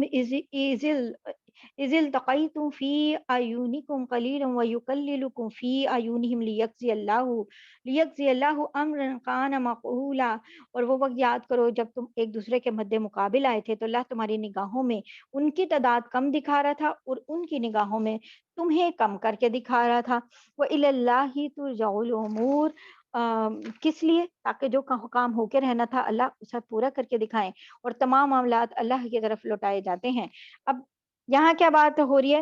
یہ وہی بات ہو رہی ہے کہ یہ اب بیداری کا واقعہ ہے وہ تو خواب کی بات تھی نا، جس وقت دونوں لشکر آمنے سامنے آئے ہیں، اس وقت اللہ تعالیٰ نے مسلمانوں پہ یہ مسلمانوں کو ایسی کیفیت ان پہ طاری کی کہ انہیں وہ سارے ہی لوگ کم لگ رہے تھے، اور حالانکہ وہ اتنا بڑا لشکر تھا وہ انہیں کم لگ رہا تھا، اور ان لوگوں کو بھی کم لگ رہے تھے، کفار قریش کو بھی، تاکہ وہ ان کے اوپر حملہ کریں، یہ تو پہلے ہی کم تھے تو انہیں اور حقیر لگ رہا تھا۔ یا ایھا الذین آمنوا اذا لقیتم فئۃ فاثبتوا واذکروا اللہ کثیرا لعلکم تفلحون، اور اے ایمان والو جب تمہارا کسی گروہ سے مقابلہ ہو جائے تو ثابت قدم رہو اور اللہ کا کثرت سے ذکر کرو تاکہ تمہیں کامیابی حاصل ہو۔ وَأَطِیعُوا اللَّهَ وَرَسُولَهُ وَلَا تَنَازَعُوا فَتَفْشَلُوا وَتَذْهَبَ رِیحُکُم وَاصْبِرُوا، اور اللہ اور اس کے رسول کی اطاعت کرو، آپس میں جھگڑا نہ کرو ورنہ تم کمزور پڑ جاؤ گے اور تمہاری ہوا اکھڑ جائے گی۔ یعنی اللہ اور اس کے رسول کی اطاعت کرنی ہے، آپس میں نہیں جھگڑا کرنا، اور اللہ تعالیٰ کہہ رہے ہیں ورنہ تم کمزور ہو جاؤ گے۔ ان اللہ مع الصابرین، یقین رکھو گے اللہ صبر کرنے والوں کے ساتھ ہیں۔ ولا تکونوا کالذین خرجوا من دیارہم بطرا ورئاء الناس ویصدون عن سبیل اللہ، اور ان لوگوں کی طرح نہ ہو جانا جو اپنے گھروں سے اکڑتے ہوئے لوگوں کو اپنی شان دکھاتے ہوئے نکلے تھے اور دوسروں کو اللہ کے راستے سے روک رہے تھے، یعنی کفار قریش کا جو لشکر تھا جو جنگ بدر کے موقع پہ بڑا اکڑتا اور گھمنڈ دکھاتا اور شان و شوکت سے نکلا تھا، 50 عورتیں تو صرف گانے بجانے والیاں تھیں ان کے ساتھ، اور ساز و سامان شان و شوکت کا تھا۔ واللہ بما یعملون محیط، اور اللہ نے ان لوگوں کے سارے اعمال کو اپنے علم کے احاطے میں لیا ہوا ہے، یعنی کہ اللہ تعالیٰ کو سارے اعمال کی اصل حقیقت کا پورا پورا علم ہوتا ہے۔ وَإِذْ زَيَّنَ لَهُمُ الشَّيْطَانُ أَعْمَالَهُمْ وَقَالَ لَا غَالِبَ لَكُمُ الْيَوْمَ مِنَ النَّاسِ وَإِنِّي جَارٌ لَكُمْ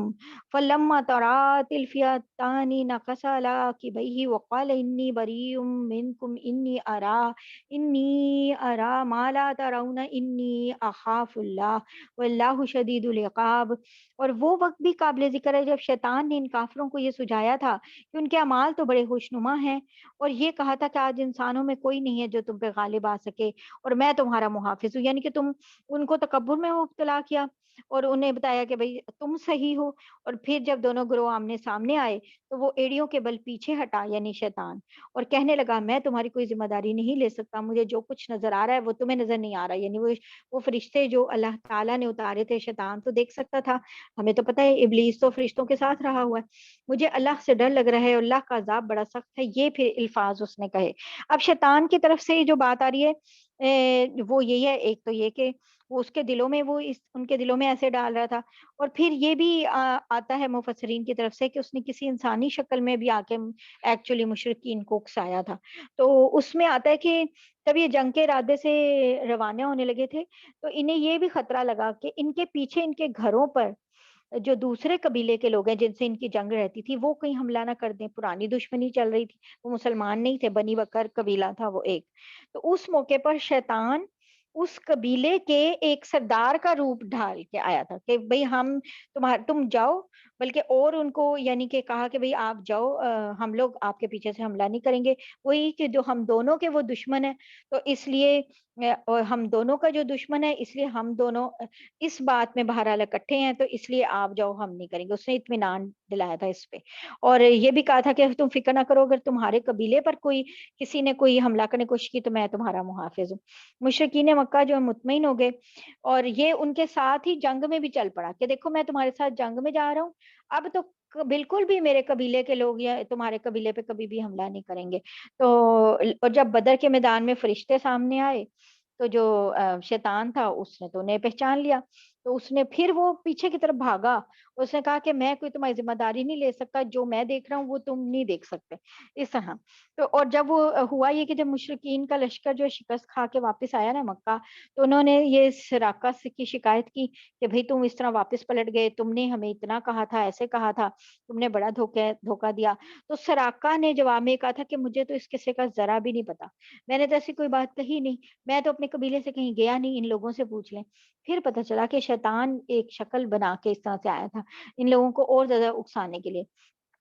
اذ یقول المنافقون والذین فی قلوبهم مرض غر هؤلاء دینهم ومن یتوکل علی اللہ فإن اللہ عزیز حکیم، اور یاد کرو جب منافقین اور وہ لوگ جن کے دلوں میں روگ تھا یہ کہہ رہے تھے کہ ان مسلمانوں کو ان کے دین نے دھوکے میں ڈال رکھا ہے، حالانکہ کیا تھا کہ جو جو کوئی اللہ پہ بھروسہ کرے تو اللہ سب پر غالب ہیں، بڑی حکمت والے ہیں۔ یعنی دھوکے میں کیا ڈال رکھا ہے کہ اتنی بے سر و سامانی کی حالت میں اتنے بڑے یعنی آرمی سے ٹکر لے رہے ہیں، تو منافقین نے کہا تھا کہ یہ تو اپنے دین کے گھمنڈ میں مبتلا ہیں، یعنی انہیں تکبر ہے اپنے دین کے اوپر۔ تو ان میں تو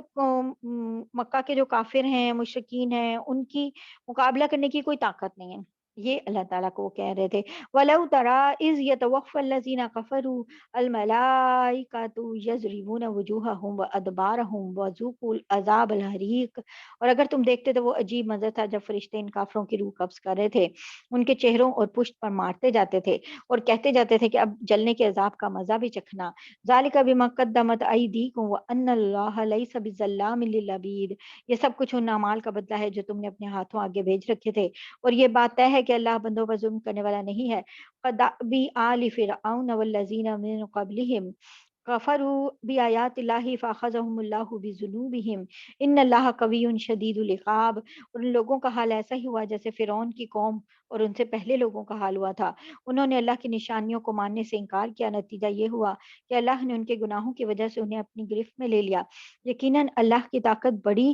سخت ہے اور عذاب بڑا سخت ہے۔ اللہ کی طاقت بہت بڑی ہے اور عذاب بڑا ہی سخت ہے۔ ذَلِكَ بِأَنَّ اللَّهَ لَمْ يَكُن مُغَيِّرًا نِعْمَةً أَنْعَمَهَا عَلَىٰ قَوْمٍ حَتَّىٰ يُغَيِّرُوا مَا بِأَنفُسِهِمْ وَأَنَّ اللَّهَ سَمِيعٌ عَلِيمٌ۔ یہ سب کچھ اس لیے ہوا کہ اللہ کا دستور یہ ہے کہ اس نے جو نعمت کسی قوم کو دی ہو اسے اس وقت تک بدلنا گوارا نہیں کرتا جب تک وہ لوگ خود اپنی حالت نہ بدل لیں، اور اللہ ہر بات سنتے سب کچھ جانتے ہیں۔ یعنی اللہ تعالیٰ اپنی نعمتوں کو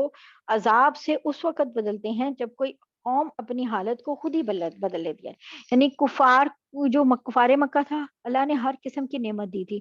اور پھر نبی صلی اللہ علیہ وسلم کو ان کے درمیان نبی بنا کے بھیجا، اس سے بڑی کیا نعمت تھی؟ پھر بھی وہ کیا کر رہے تھے؟ ضد سے کام لے رہے تھے، اور اگر وہ یعنی کہ حق اللہ کہہ رہے ہیں انصاف سے کام لیتے تو اسلام قبول کرنا ان کے لیے کچھ مشکل نہیں تھا، لیکن انہوں نے نعمت کی ناشکری کی، یعنی نبی صلی اللہ علیہ وسلم کی کو جو ان کے درمیان بھیجا اس کی بھی ناشکری کی۔ بھی آل فرعون والذین من قبلہم، اس حال میں بھی ان کا حال ایسا ہی ہوا جیسا فرعون کی قوم کا اور ان سے پہلے لوگوں کا حال ہوا تھا۔ کذبوا بآیات ربہم فأہلکناہم بذنوبہم وأغرقنا آل فرعون وکل کانوا ظالمین۔ اور انہوں نے اپنے رب کی نشانیوں کو جھٹلایا، نتیجہ یہ ہوا کہ ہم نے ان کے گناہوں کی وجہ سے انہیں ہلاک کر دیا اور فرعون کی قوم کو غرق کر دیا، اور یہ سب ظالم لوگ تھے۔ ان شر الدواب عند اللہ الذین کفروا فهم لا یؤمنون۔ یقین جانو کہ اللہ کے نزدیک زمین پہ چلنے والے جانداروں میں بدترین لوگ وہ ہیں جنہوں نے کفر اپنا لیا ہے، جن کی وجہ سے وہ ایمان نہیں لاتے۔ الذین عاہدت منہم ثم ینقضون عہدہم فی کل مرۃ وہم لا یتقون۔ یہ لوگ وہ ہیں جن سے تم نے عہد لے رکھا ہے، اس کے باوجود یہ ہر مرتبہ اپنے عہد کو توڑ دیتے ہیں اور ذرا نہیں ڈرتے۔ یعنی یہودی جو مدینہ کے آس پاس آباد تھے، نبی صلی اللہ علیہ وسلم نے ان سے ایگریمنٹس کیے ہوئے تھے کہ آپس میں یعنی امن کے اور ایک دوسرے کے دشمن کا ساتھ نہیں دینا، اور یہودیوں نے بار بار اس یہ جو ایگریمنٹ تھا اس کے الٹ کیا اور خفیہ طور پہ سیکریٹلی وہ کفار مکہ کے ساتھ ملے ہوتے تھے۔ فَإِمَّا تَثْقَفَنَّهُمْ فِي الْحَرْبِ فَشَرِّدْ بِهِمْ مَنْ خَلْفَهُمْ لَعَلَّهُمْ يَذَّكَّرُونَ۔ لہٰذا اگر کبھی یہ لوگ جنگ میں تمہارے ہاتھ لگ جائیں تو ان کو سامانے عبرت بنا کر ان لوگوں کو بھی تتر بتر کر ڈالو جو ان کے پیچھے ہیں، تاکہ وہ یاد رکھیں۔ یعنی کسی جنگ میں اگر کھل کے مسلمانوں کے مقابلے پہ آ جائیں تو انہیں ایسا سبق سکھائیں کہ انہیں اپنے ایگریمنٹس توڑنے کا اور بدعہدی کا انجام جو ہے نا وہ پتہ جائے۔ یعنی یہ والی بات، یعنی کہ یہ جو کفار مکہ کو بھی پیچھے سے اکساتے تھے، ان کو ایسی عبرت ہو کہ ان کے منصوبے تتر بتر ہو جائیں۔ وَإِمَّا تَخَافَنَّ مِن قَوْمٍ خِيَانَةً فَانبِذْ إِلَيْهِمْ عَلَىٰ سَوَاءٍ إِنَّ اللَّهَ لَا يُحِبُّ الْخَائِنِينَ۔ اور اگر تمہیں کسی قوم سے بد عہدی کا اندیشہ ہو تو تم وہ معاہدہ ان کی طرف سیدھے سیدھے طریقے سے پھینک دو، یعنی توڑ دو۔ ظاہر ہے کہ یہ جو بد عہدی کر رہے ہیں اور مسلمانوں کو نقصان پہنچا رہے ہیں، اگر تمہیں پتہ بھی چل گیا ہے کہ واضح طور پہ انہیں معاہدے کو ختم کر رہے ہیں اور اس طرح یا سیکریٹلی تمہیں پتہ چل گیا کہ انہوں نے ایسا کوئی کام کیا، تو آپ بھی معاہدہ توڑنے کا اعلان کر دیں، بتا دیں انہیں، اور یاد رکھو کہ اللہ بد عہدی کرنے والوں کو پسند نہیں کرتے۔ ولا يحسبن الذين كفروا سبقوا انهم لا يعجزون، اور کافر لوگ ہرگز یہ خیال بھی دل میں نہ لائیں کہ وہ بھاگ نکلے ہیں، یہ یقینی بات ہے کہ وہ اللہ کو عاجز نہیں کر سکتے۔ وَأَعِدُّوا لَهُم مَّا اسْتَطَعْتُم مِّن قُوَّةٍ وَمِن رِّبَاطِ الْخَيْلِ تُرْهِبُونَ بِهِ عَدُوَّ اللَّهِ وَعَدُوَّكُمْ وَآخَرِينَ مِن دُونِهِمْ لَا تَعْلَمُونَهُمْ اللہ یعلمہم وما تنفقوا من شیء فی سبیل اللہ یوفی الیکم وانتم لا تظلمون۔ اور مسلمانوں جس قدر، اب اتنی امپورٹنٹ آیت ہے، آیت نمبر 60 ہے سورہ انفال کی، کہ مسلمانوں جس قدر طاقتور گھوڑوں کی جتنی چھاؤنیاں تم سے بن پڑیں ان سے مقابلے کے لیے تیار کرو۔ یعنی پوری امت مسلمہ کے لیے ایک ابدی حکم، ایک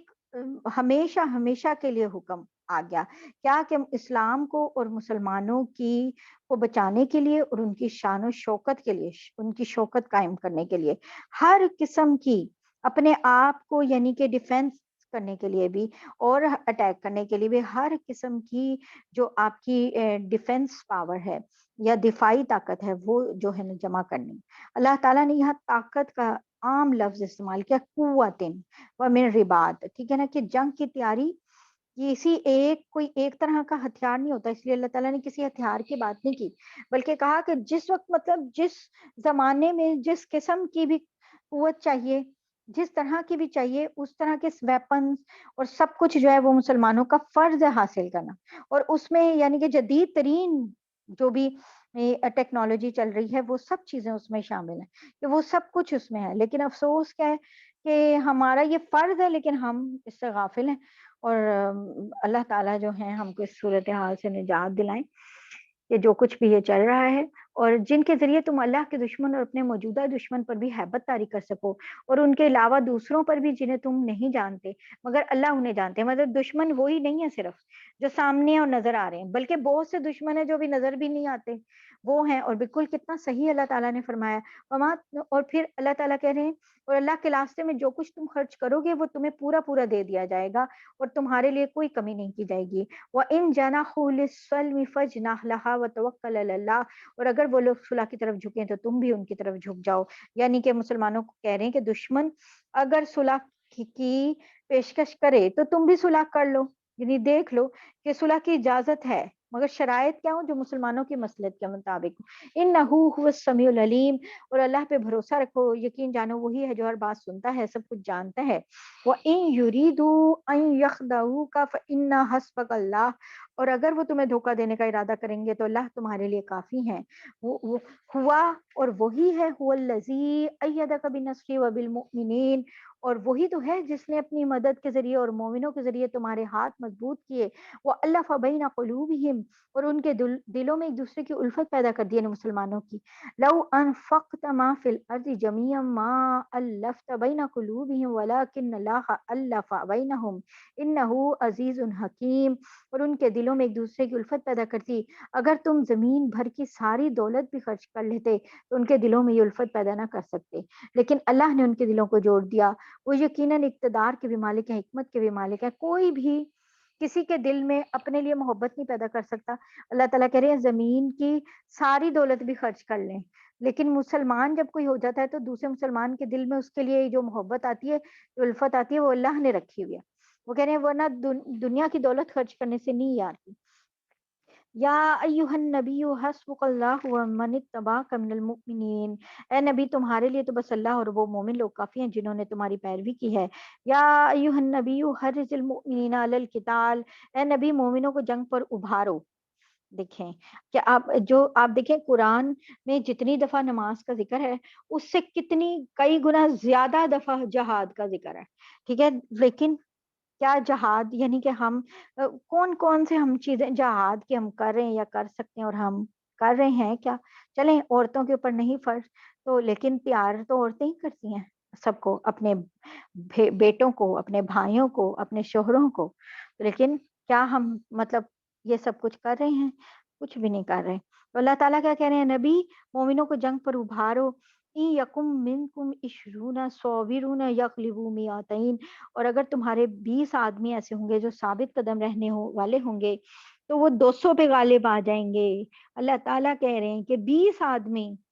ثابت قدم سچے مسلمان 200 پہ غالب آئیں گے۔ وَإِن يَكُن مِّنكُم مِّائَةٌ يَغْلِبُوا أَلْفًا مِّنَ الَّذِينَ كَفَرُوا بِأَنَّهُمْ قَوْمٌ لَّا يَفْقَهُونَ، اور اگر تمہارے 100 آدمی ہوں گے تو کافروں کے 1000 پہ غالب آ جائیں گے، کیونکہ وہ ایسے لوگ ہیں جو سمجھ نہیں رکھتے، یعنی کافر صحیح سمجھ نہیں رکھتے، اسی لیے ایمان نہیں لاتے، اور ایمان نہیں لاتے اس لیے اللہ کی غیبی مدد سے محروم رہتے ہیں، اور اپنی 10 گنا زیادہ تعداد کے باوجود مسلمانوں سے مغلوب ہو جاتے ہیں۔ اور ہسٹری ہمیں یہی بتاتی ہے، مسلمان ہر جگہ کم تھے اور ان کے مقابلے میں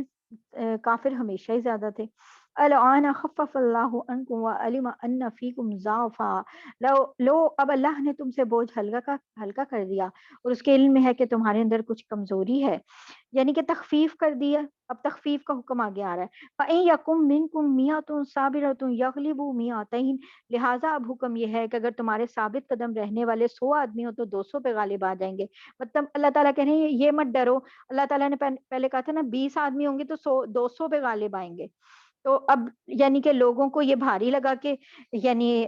اگر تمہیں لگتا ہے کہ یہ تمہیں اس بات سے ڈر لگ رہا ہے تو تم 100 بھی ہوگے تو 200 پہ غالب آ جاؤ گے۔ وَإِن يَكُن مِّنكُمْ أَلْفٌ يَغْلِبُوا أَلْفَيْنِ بِإِذْنِ اللَّهِ وَاللَّهُ مَعَ الصَّابِرِينَ، اور اگر تمہارے 1000 آدمی ہوں گے تو اللہ کے حکم سے 2000 پہ غالب آ جائیں گے، اور اللہ ثابت قدم رہنے والوں کے ساتھ ہیں۔ ما كان للنبي ان يكون له اسرى حتى يسخن في الارض تريدون ارض الدنيا والله يريد الاخره والله عزيز حكيم، یہ بات کسی نبی کے شایان شان نہیں کہ اس کے پاس قیدی رہیں جب تک کہ وہ زمین میں دشمنوں کا خون اچھی طرح نہ بہا چکا ہو، جس سے ان کا روح پوری طرح ٹوٹ جائے، اور تم دنیا کا ساز و سامان چاہتے ہو اور اللہ تمہارے لیے آخرت کی بھلائی چاہتے ہیں، اور اللہ صاحب اقتدار بھی ہیں، صاحب حکمت بھی ہیں۔ یہاں پر کیا بات ہو رہی ہے؟ اللہ تعالیٰ ایکچولی کیا کہہ رہے ہیں کہ کسی نبی کے شایان نشان نہیں کہ اس کے پاس قیدی رہے۔ جنگ بدر میں 70 جو تھے وہ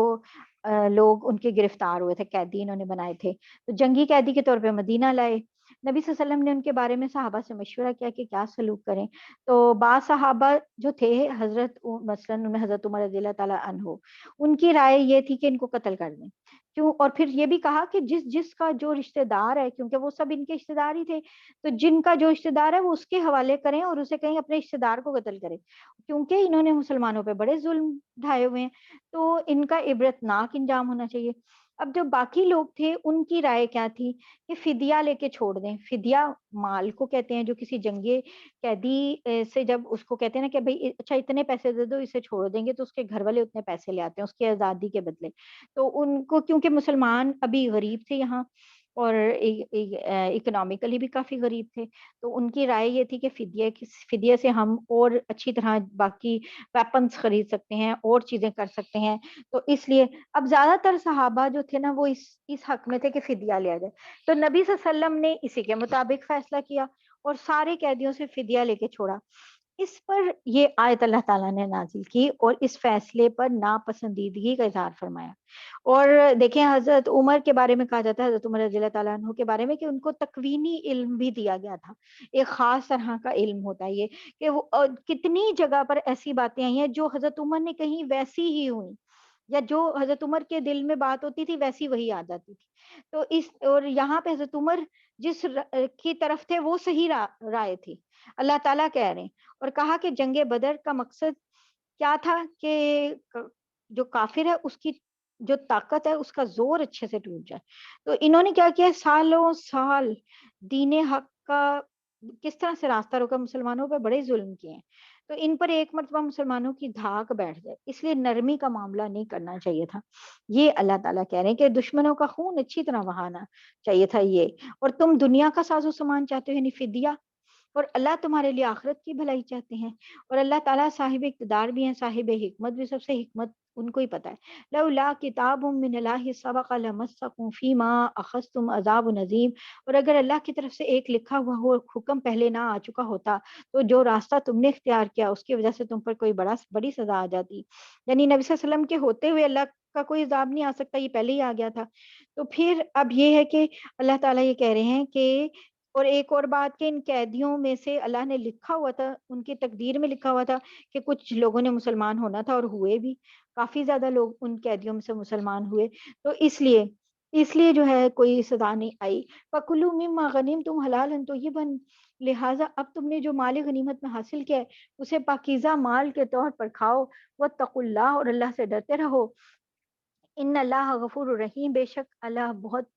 بخشنے والے بڑے مہربان ہیں۔ یعنی کہ اب ہو گیا ہے جو بھی فیصلہ، بہرحال اللہ تعالیٰ نے مسلمانوں کی معافی کا اعلان بھی کر دیا، اور یہ بھی کہا کہ مال فدیہ جو ہے وہ بھی حلال اور طیب ہے، اسے کھا لو۔ یا ایھا النبی قل لمن فی ایدیکم من الاسرى ان يعلم الله في قلوبكم خيرا يؤتكم خيرا مما اخذ منكم ويغفر لكم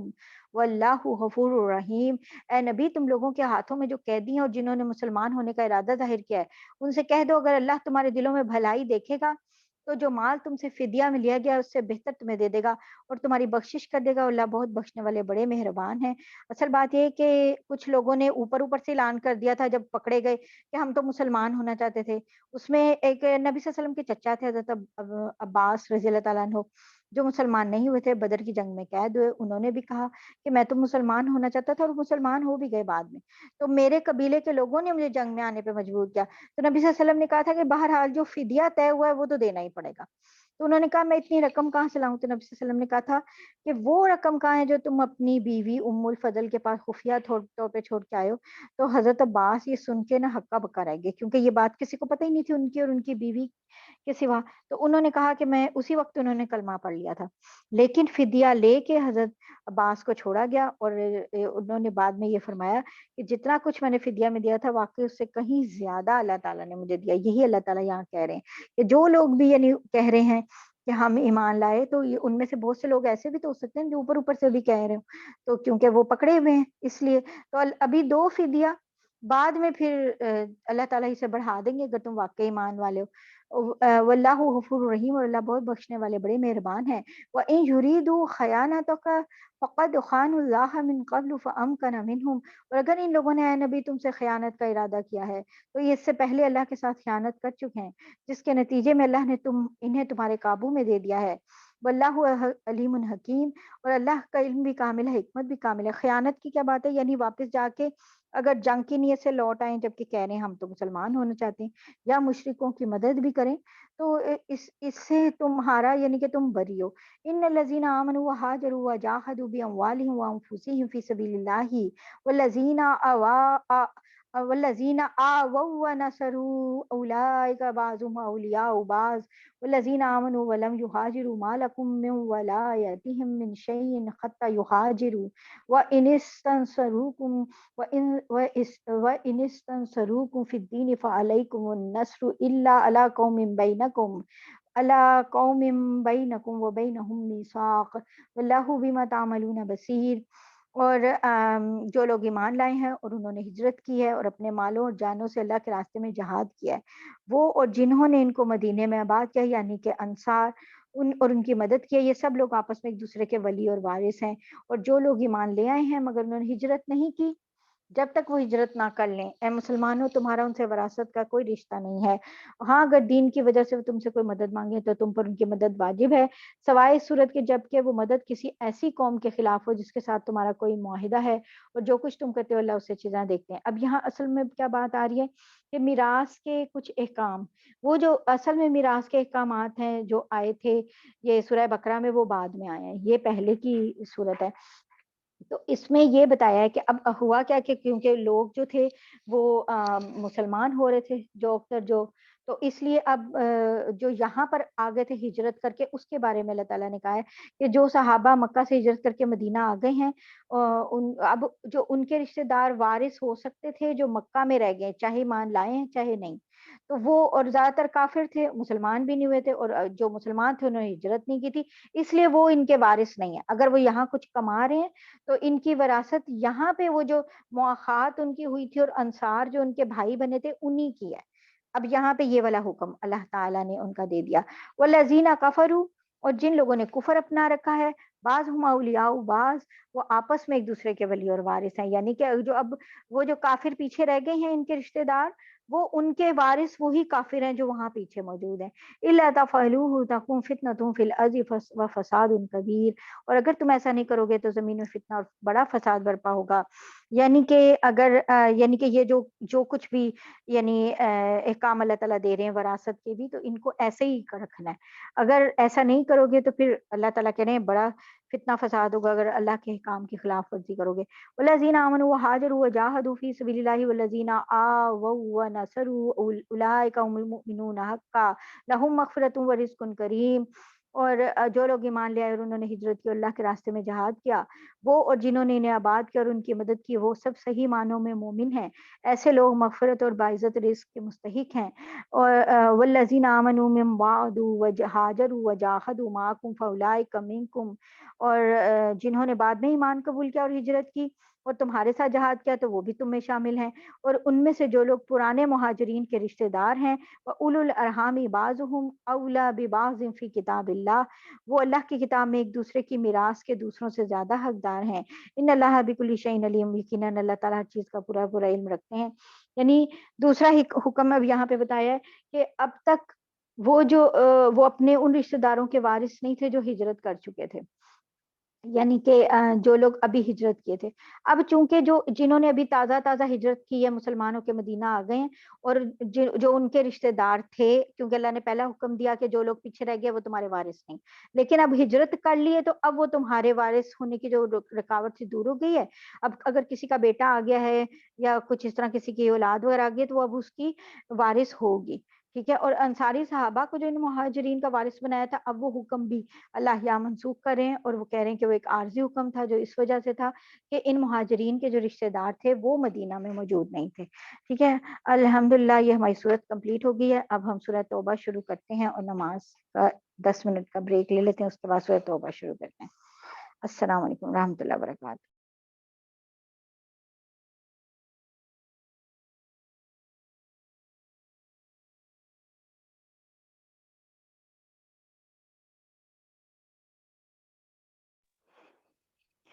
اللہم صلی علی سیدنا محمد وعلی آل محمد وبارک وسلم.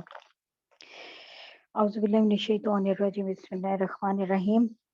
جو لوگ بھی قرآن پاک لے کے بیٹھے ہیں اب وہ اعتکاف کی نیت پھر سے کر لیں. نویت الاعتکاف للہ عز وجل ما دمت فی بیان القرآن رب اغفر لی وتب علی انک انت التواب الرحیم. اچھا جی،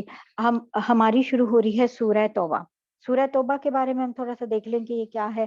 اب اس سورہ میں ساری صورتوں میں بسم اللہ ہے شروع میں، اس میں بسم اللہ نہیں ہے. اور اس کی تلاوت کا قاعدہ بھی یہی ہے کہ سورہ انفال سے اگر تلاوت پڑھتے چلے آ رہے ہیں تو بسم اللہ نہیں پڑھنی، اور اگر اسی سورت سے تلاوت شروع کریں پھر بسم اللہ پڑھنی چاہیے. لیکن جو بعض لوگوں نے بسم اللہ کے علاوہ کچھ اور جملے بنا لیے ہوئے ہیں وہ غلط ہے. ٹھیک ہے. صحیح طریقہ یہی ہے، اور بہتر یہ ہے کہ کیونکہ اللہ نے اس سے پہلے بسم اللہ نہیں اتاری ہے تو بسم اللہ نہ پڑھیں. یہ سورہ جو ہے فتح مکہ کے بعد نازل ہوئی ہے. عرب کے بہت سے قبیلے اس انتظار میں تھے کہ نبی صلی اللہ علیہ وسلم کے ساتھ جو کفار قریش ہیں ان کی جنگ کا انجام رزلٹ ہمیں پتہ چلے. تو جب اگر رزلٹ پتہ چلے گا تو پھر ہم ایمان لے آئیں گے. اور اگر نبی صلی اللہ علیہ وسلم اور مسلمانوں کو انہوں نے قریش نے ختم کر دیا، ان کے کافروں نے، تو پھر بس ٹھیک ہے جو بھی ہے. اب قریش نے حدیبیہ والا جو معاہدہ تھا، وہ جو ایگریمنٹ کیا تھا نبی صلی اللہ علیہ وسلم سے، وہ توڑ لیا تھا. اور تو اس وقت نبی صلی اللہ علیہ وسلم نے پھر مکہ پہ حملہ کیا اور کس طرح سے اسے فتح کیا سب کو پتہ ہے کہ اس میں کسی طرح کی کوئی بھی خون ریزی نہیں ہوئی، کسی پہ کوئی زیادتی نہیں ہوئی. اور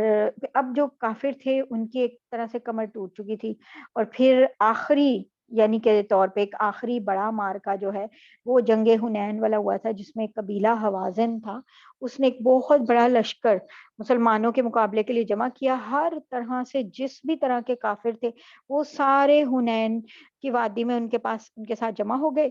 اور یہ ایک بڑی جنگ ہوئی. تو اور پھر کیا ہوا، شروع میں مسلمانوں کو جو تھے وہ تھوڑا سا پیچھے ہٹنا پڑا. انہیں تھوڑی سی ایسے لگ رہا تھا جیسے کہ انہیں کوئی نقصان اٹھانا پڑ رہا تھا، پیچھے ہٹنا پڑا. اس کے بعد مسلمانوں کو اس میں بھی فتح ہوئی تھی. اور اس کے بعد کیا ہوا کہ یہ اس فتح کے بعد جزیرہ عرب کو اسلام اور مسلمانوں کا ایک یعنی مرکز اللہ تعالیٰ نے قرار دیا. اور یہ بھی کہا کہ کوئی نان مسلم جو ہے وہ یہاں پر رہ نہیں سکتا، یعنی پرماننٹ. ٹھیک ہے، کوئی یہاں پہ نہیں رہ سکتا، اور جو لوگ رہ گئے ہیں وہ ایگریمنٹس کریں مسلمانوں کے ساتھ، اور اس کے اکارڈنگ جنہوں نے ایگریمنٹ کیے ہوئے ہیں ان کے بارے میں یہاں ذکر آ رہا ہے، زکوٰۃ کے بارے میں ذکر آ رہا ہے، زکوٰۃ کے مصارف کیسے کرنے ہیں وغیرہ سب چیزیں اس کے بارے میں ذکر آ رہا ہے۔ اور پھر روم کے بادشاہ نے ایک فوج جمع کی تھی بڑی، اس کے بارے میں ذکر آ رہا ہے، اس کے لیے جو غزوہ تبوک ہوا تھا اس کی ذکر ہے نا، وہ اس میں آ رہا ہے۔ اب سورہ توبہ جو ہے اس کو سورہ برات بھی کہتے ہیں۔ برات کا مطلب یہ ہے کہ مشرکین سے دستبرداری کا اعلان، ٹھیک ہے، اور توبہ اس لیے کہ کچھ صحابہ کی توبہ قبول ہوئی تھی، وہ جنگ تبوک میں پیچھے رہ گئے تھے، تو ان کی توبہ قبول ہونے کی وجہ سے اس کا نام سورہ توبہ ہے۔ برات من اللہ ورسولہ الی الذین عاہدتم من المشرکین، مسلمانوں یہ اللہ اور اس کے رسول کی طرف سے دستبرداری کا اعلان ہے، یعنی کہ اعلان کر دیا اب کہ ان تمام مشرکین کے خلاف جن سے تم نے معاہدہ کیا ہوا ہے۔ اب یہ ہے کہ مشرکین کی 4 قسمیں تھیں۔ پہلی قسم وہ تھی جن کے ساتھ مسلمانوں نے جنگ بندی کا کوئی ایگریمنٹ کیا ہوا تھا، ٹھیک ہے، کوئی بھی نہیں کیا ہوا تھا، یعنی ایک وہ تھے جن کے ساتھ کوئی ایگریمنٹ نہیں تھا، اور ایسے مشرکوں کو اللہ تعالیٰ نے 4 مہینے کی مہلت دی کہ بھائی نکل جاؤ۔ دوسری قسم وہ تھی جن کے ساتھ ایگریمنٹ تھا لیکن کوئی مدت نہیں تھی کہ بھائی اتنے دیر کا ایگریمنٹ ہے، مطلب ایگریمنٹ ہوتا ہے نا کہ بھائی 1 سال کا ایگریمنٹ ہم کر رہے ہیں، 2 سال کا، 5 سال کا، یہ نہیں تھا، بلکہ ایک پرماننٹ ٹائپ ایک ایگریمنٹ تھا۔ تو اس کے لیے بھی اعلان کیا کہ وہ جو ایگریمنٹ ہے وہ بھی 4 مہینے تک جاری رہے گا۔ 4 منتھس ہیں، اور 4 منتھس میں یہاں سے چلے جائیں یا اسلام قبول کریں یا چلے جائیں، بس جزیرہ عرب میں نہیں اب رہ سکتا کوئی نان مسلم۔ اور تیسری قسم کی تھی جن کے ساتھ نبی صلی اللہ علیہ وسلم نے ایگریمنٹ کیا تھا لیکن انہوں نے توڑ دیا وہ ایگریمنٹ، خود ہی کوئی بدعہدی کر کے، جیسے کہ یہ قریش نے حدیبیہ میں ایگریمنٹ کیا لیکن خود ہی خلاف ورزی کر لی۔ تو پھر اس کے لیے یہ کہا تھا کہ بھائی اس کے لیے پھر دستبرداری کا اعلان جو ہے نا حج کے موقع پر ہو چکا تھا ایکچولی، اور اس کے بعد ان کو یعنی محرم کے آخر تک مہلت دی تھی کیونکہ حرمت والے مہینے چل رہے تھے، اور یہ اعلان حج کے موقع پہ ہو رہا تھا یہ سارا، تو ان کو محرم کے آخر تک جو ہے نا، اس محرم کے آخر تک جو ہے وہ مہلت ملی تھی، یعنی تقریباً 2 مہینوں کی۔ اور اب چوتھی قسم ان مشرکین کی تھی جو کہ ایک یعنی کہ خاص مدت تک جن کے لیے یعنی ایک ٹائم لیمٹ تھا مسلمانوں کا کہ انہوں نے 1 سال کے لیے، 2 سال کے لیے جو ہے وہ ایگریمنٹ ان سے جنگ بندی کا کیا ہوا ہے، اور انہوں نے کوئی بدعہدی بھی نہیں کی، ٹھیک ہے نا، کوئی یعنی کہ وہ کافروں کا کوئی ساتھ بھی نہیں دیا۔ تو پھر اللہ تعالیٰ نے کہا کہ جتنی ایگریمنٹ ان کے ساتھ ہوئی ہے ان کے اکارڈنگ ان کو مہلت اللہ تعالیٰ نے دے دی تھی۔ تو یہاں سے اللہ تعالیٰ ایگریمنٹس کی بات کریں کہ جس طرح کے ایگریمنٹ ہیں، جن کے ساتھ کوئی ایگریمنٹ نہیں 4 مہینے، جن کے ساتھ ایگریمنٹ کیا تھا لیکن کوئی ٹائم لمٹ مقرر نہیں کی تھی وہ بھی 4 مہینے، پھر وہ جن کے ساتھ ایگریمنٹ کیا اور انہوں نے ایگریمنٹ کو توڑ دیا ان کے لیے صرف محرم کے آخر تک تھی یہ، یعنی کہ 2 منتھس کی آلموسٹ۔ اور جو چوتھی قسم جنہوں نے ایک ٹائم لمٹ تک جنگ بندی کا معاہدہ کیا، کوئی بدعہدی نہیں کی، ان کا اس ٹائم لمٹ تک جو ہے بس، اس کے بعد وہ جو ہے یہاں سے نکل جائیں۔ فسیحوا فی الارض فسیحوا فی الارض اربعۃ اشہر واعلموا انکم غیر معجز اللہ وان اللہ مخزی الکافرین۔ سوری، لہٰذا مشرکو تمہیں 4 مہینے تک اجازت ہے کہ تم عرب کی سرزمین میں آزادی سے گھومو پھرو، اور یہ بات جان رکھو کہ تم اللہ کو عاجز نہیں کر سکتے، اور یہ بات بھی کہ اللہ کافروں کو رسوا کرنے والے ہیں، یعنی کہ یہ وہ پہلی قسم کی بات ہو رہی ہے جنہوں نے جنگ بندی کا معاہدہ کیا تھا لیکن ان کے ساتھ مدت کوئی نہیں تھی، اور دوسرا جنہوں نے معاہدہ کیا تھا لیکن توڑ لیا تھا۔ وَأَذَانٌ مِّنَ اللَّهِ وَرَسُولِهِ إِلَى النَّاسِ يَوْمَ الْحَجِّ الْأَكْبَرِ أَنَّ اللَّهَ بَرِيءٌ مِّنَ الْمُشْرِكِينَ وَرَسُولُهُ، اور فَإِن تُبْتُمْ فَهُوَ خَيْرٌ لَكُمْ، اور حج اکبر کے دن، اب حج اکبر کی بات آ رہی ہے کہ حج اکبر کے دن اللہ اور اس کے رسول کی طرف سے تمام انسانوں کے لیے اعلان کیا جاتا ہے کہ اللہ بھی مشرکین سے دستبردار ہو چکے ہیں اور اس کا رسول بھی۔ فَإِن تُبْتُمْ فَهُوَ خَيْرٌ لَكُمْ، اب اے مشرکو اگر تم توبہ کر لو تو تمہارے حق میں بہت بہتر ہے۔ وَإِن تَوَلَّيْتُمْ، اور اگر تم نے ابھی بھی منہ موڑے رکھا، فَاعْلَمُوا، تو جان لو اچھی طرح، انکم غیر معجز اللہ، کہ تم اللہ کو عاجز نہیں کر سکتے۔ وَبَشِّرِ الَّذِينَ كَفَرُوا بِعَذَابٍ أَلِيمٍ، اور تمام کافروں کو دکھ دینے والے عذاب کی خوشخبری سنا دو۔ إِلَّا الَّذِينَ عَاهَدتُّم مِّنَ الْمُشْرِكِينَ ثُمَّ لَمْ يَنكُثُوكُمْ شَيْئًا وَلَمْ يُظَاهِرُوا عَلَيْكُمْ، البتہ مسلمانوں جن مشرکین سے تم نے معاہدہ کیا ہے پھر ان لوگوں نے تمہارے ساتھ عہد میں کوئی کوتاہی نہیں کی، یعنی کہ اب ان کی بات ہو رہی ہے، یعنی پہلے اور دوسرے کی پہلے ہو گئی تھی، اب ان کی بات آ رہی ہے چوتھی قسم کی، کہ جنہوں نے معاہدہ بھی کیا اور بدعہدی بھی نہیں کی، ان کے ساتھ کرنا ہے۔ یم لم ینقصکم، انہوں نے تمہاری عہد کو توڑا نہیں ہے، تو تم نے کیا کرنا ہے؟ ولم یظاہروا علیکم احدا فاتموا الیہم عہدہم الی مدتہم، اور تمہارے خلاف کسی کی مدد بھی نہیں کی، تو ان کے ساتھ کیے ہوئے معاہدے کی مدت کو پورا کرو۔ ان اللہ یحب المتقین، بے شک اللہ احتیاط کرنے والوں کو پسند کرتے ہیں، یعنی معاہدے کی مدت پوری احتیاط کے ساتھ پوری کی جائے، اس میں کوئی شک نہ رکھا جائے۔ اب ہوا کیا تھا، یہ اصل میں یہ سارے جو احکامات ہیں نا حجت الوداع پہ آئے تھے۔ فَإِذَا انسَلَخَ الْأَشْهُرُ الْحُرُمُ، اب ایک بات اور جو آ رہی تھی، حج اکبر، حج اکبر کی بات۔ حج اکبر کسے کہتے ہیں؟ حج اکبر جو ہے نا، اصل میں حج جو ہے اس کو حج اکبر کہتے ہیں، اور جو ہمارے ایک مت ہے، مشہور ہے بات کہ نہیں جمعے والے دن ہوگا تو حج اکبر ہوگا، باقی جگہوں باقی دنوں میں نہیں، ایسی کوئی بات نہیں ہے۔ عمرہ جو ہے حج اصغر ہے، اور حج اکبر ہے ایکچولی۔ تو اس لیے ہی دیکھیں نا، آپ عمرہ کے لیے بھی کوئی جاتا ہے تو اس کو وہاں حاجی کہتے ہیں۔ حاجی کیوں کہتے ہیں؟ وہ حاجی ہوتا ہے، وہ حج اصغر ہے۔ اور حج اکبر کی بات اس لیے کی ہے کیونکہ اس حج والے دن یہ سب یعنی ہوا تھا، حج والے دن، اس لیے حج اکبر کی بات کی، اسے حج اکبر کہتے ہیں ایکچولی حج کو۔ فَإِذَا انسَلَخَ الْأَشْهُرُ الْحُرُمُ فَإِذَا انسَلَخَ الْأَشْهُرُ الْحُرُمُ فَاقْتُلُوا الْمُشْرِكِينَ حَيْثُ وَجَدتُّمُوهُمْ وَخُذُوهُمْ وَاحْصُرُوهُمْ وَاقْعُدُوا لَهُمْ كُلَّ مَرْصَدٍ، اور چنانچہ جب حرمت والے مہینے گزر جائیں تو ان مشرکین کو، کیونکہ ذی الحج میں یہ بات ہو رہی ہے، وہ حرمت کے مہینے میں، ذکات، ذی الحج، محرم اور رجب یہ ہوتے تھے حرمت والے مہینے، تو اب محرم بھی یعنی گزر جائے، تو ان مشرکین کو جنہوں نے تمہارے ساتھ بدعہدی کی تھی، یعنی اب ان کی بات ہو رہی ہے جو بدعہدی کی تھی، جہاں بھی پاؤ قتل کر ڈالو، انہیں پکڑو، انہیں گھیرو، انہیں پکڑنے کے لیے ہر گھات کی جگہ تاک لگا کر بیٹھو، یعنی کہ اب بس اتنا ہی ٹائم ہے ان کے پاس حرمت والے مہینوں تک، 2 months۔ فَإِن تَابُوا، اور اگر وہ توبہ کر لیں، وہ اقاموا الصلاۃ وآتوا الزکاۃ فخلوا سبیلہم، اگر وہ توبہ کر لیں، نماز قائم کریں، زکوٰۃ دیں، تو ان کا راستہ چھوڑ دو، یعنی کہ توبہ کریں، مسلمان ہو جائیں، اور تمہیں نظر بھی آئے ان کے اعمال سے کہ مسلمان ہیں،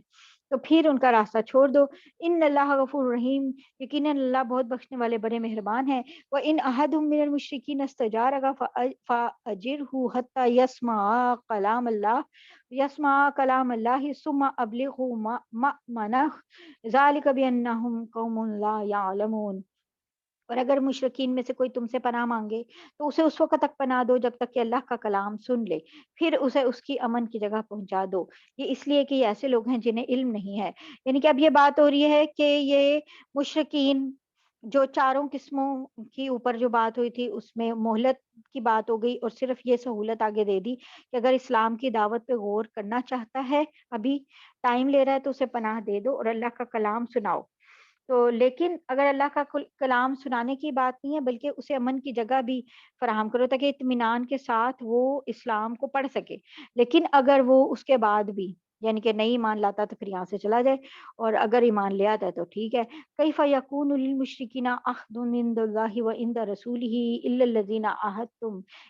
عاہدتم عند المسجد الحرام فما استقاموا لکم فاستقیموا لهم ان اللہ یحب المتقین، البتہ جن لوگوں سے تم نے مسجد حرام کے قریب معاہدہ کیا ہے، جب تک وہ تمہارے ساتھ سیدھے رہیں تم بھی ان کے ساتھ سیدھے رہو، بے شک اللہ متقی لوگوں کو پسند نہیں کرتے۔ یعنی یہ لوگ پہلے ہی معاہدے توڑ چکے ہیں، اب ان سے کوئی امید تو ہے نہیں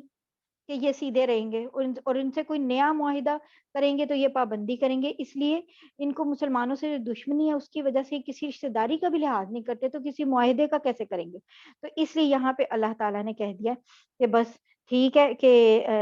اس وقت مدت میں اس وقت 9 مہینے جو ہیں وہ باقی تھے ان لوگوں کے ساتھ، مطلب کیا ہے کہ اگر وہ سیدھے چلتے رہیں اس مدت کے دوران، کوئی ایگریمنٹ نہ توڑیں تو ٹھیک ہے، اگر ایگریمنٹ توڑیں تو پھر اس مدت کو انتظار کرنے کی ضرورت نہیں ہے۔ یہ ان لوگوں کی بات ہو رہی ہے جنہوں نے ایگریمنٹ نہیں توڑا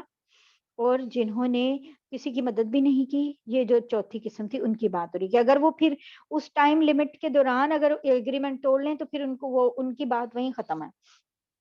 كيف وإن يظهروا عليكم لا يرقبوا فيكم إلا ولا ذمة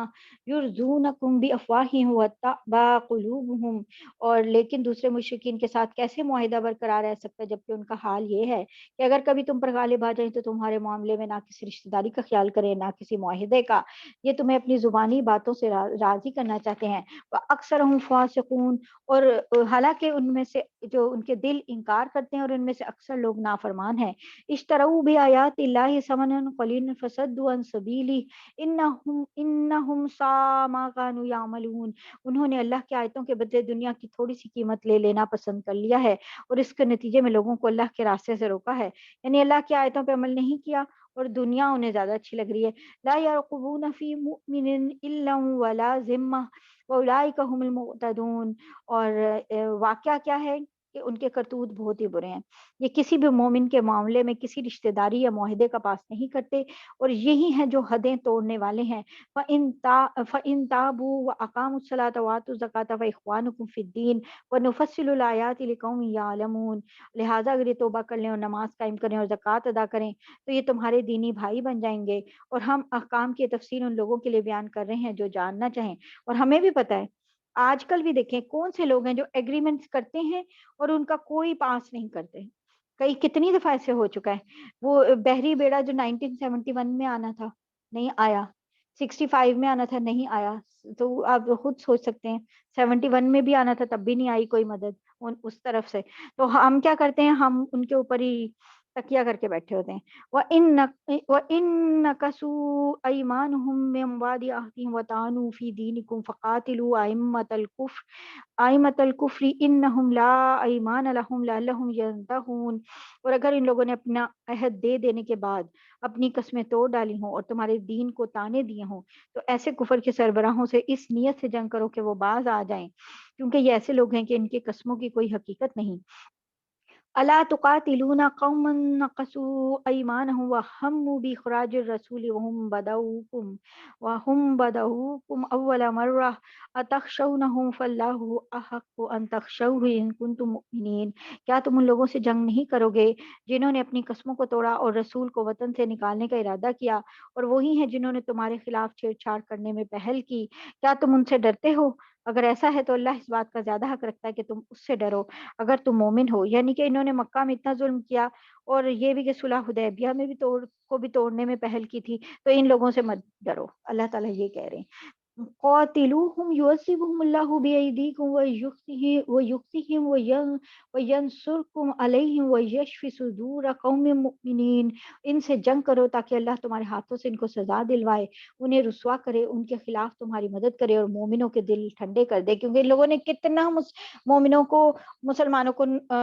جو ہے وہ تکلیف پہنچائی تھی۔ تو دل ٹھنڈے کر دے کیا مطلب کہ اب دیکھیں نا، جس نے ہمارے ساتھ برا کیا ہوتا ہے نا، دل چاہتا ہے اسی وقت اس کے سر پہ ایک لاٹھی پڑ جائے اللہ تعالیٰ کی، اسے پتہ چل جائے اس نے ہمارے ساتھ برا کیا۔ تو اور اس سے بڑی کوئی بات نہیں ہوتی کہ جو ظالم ہو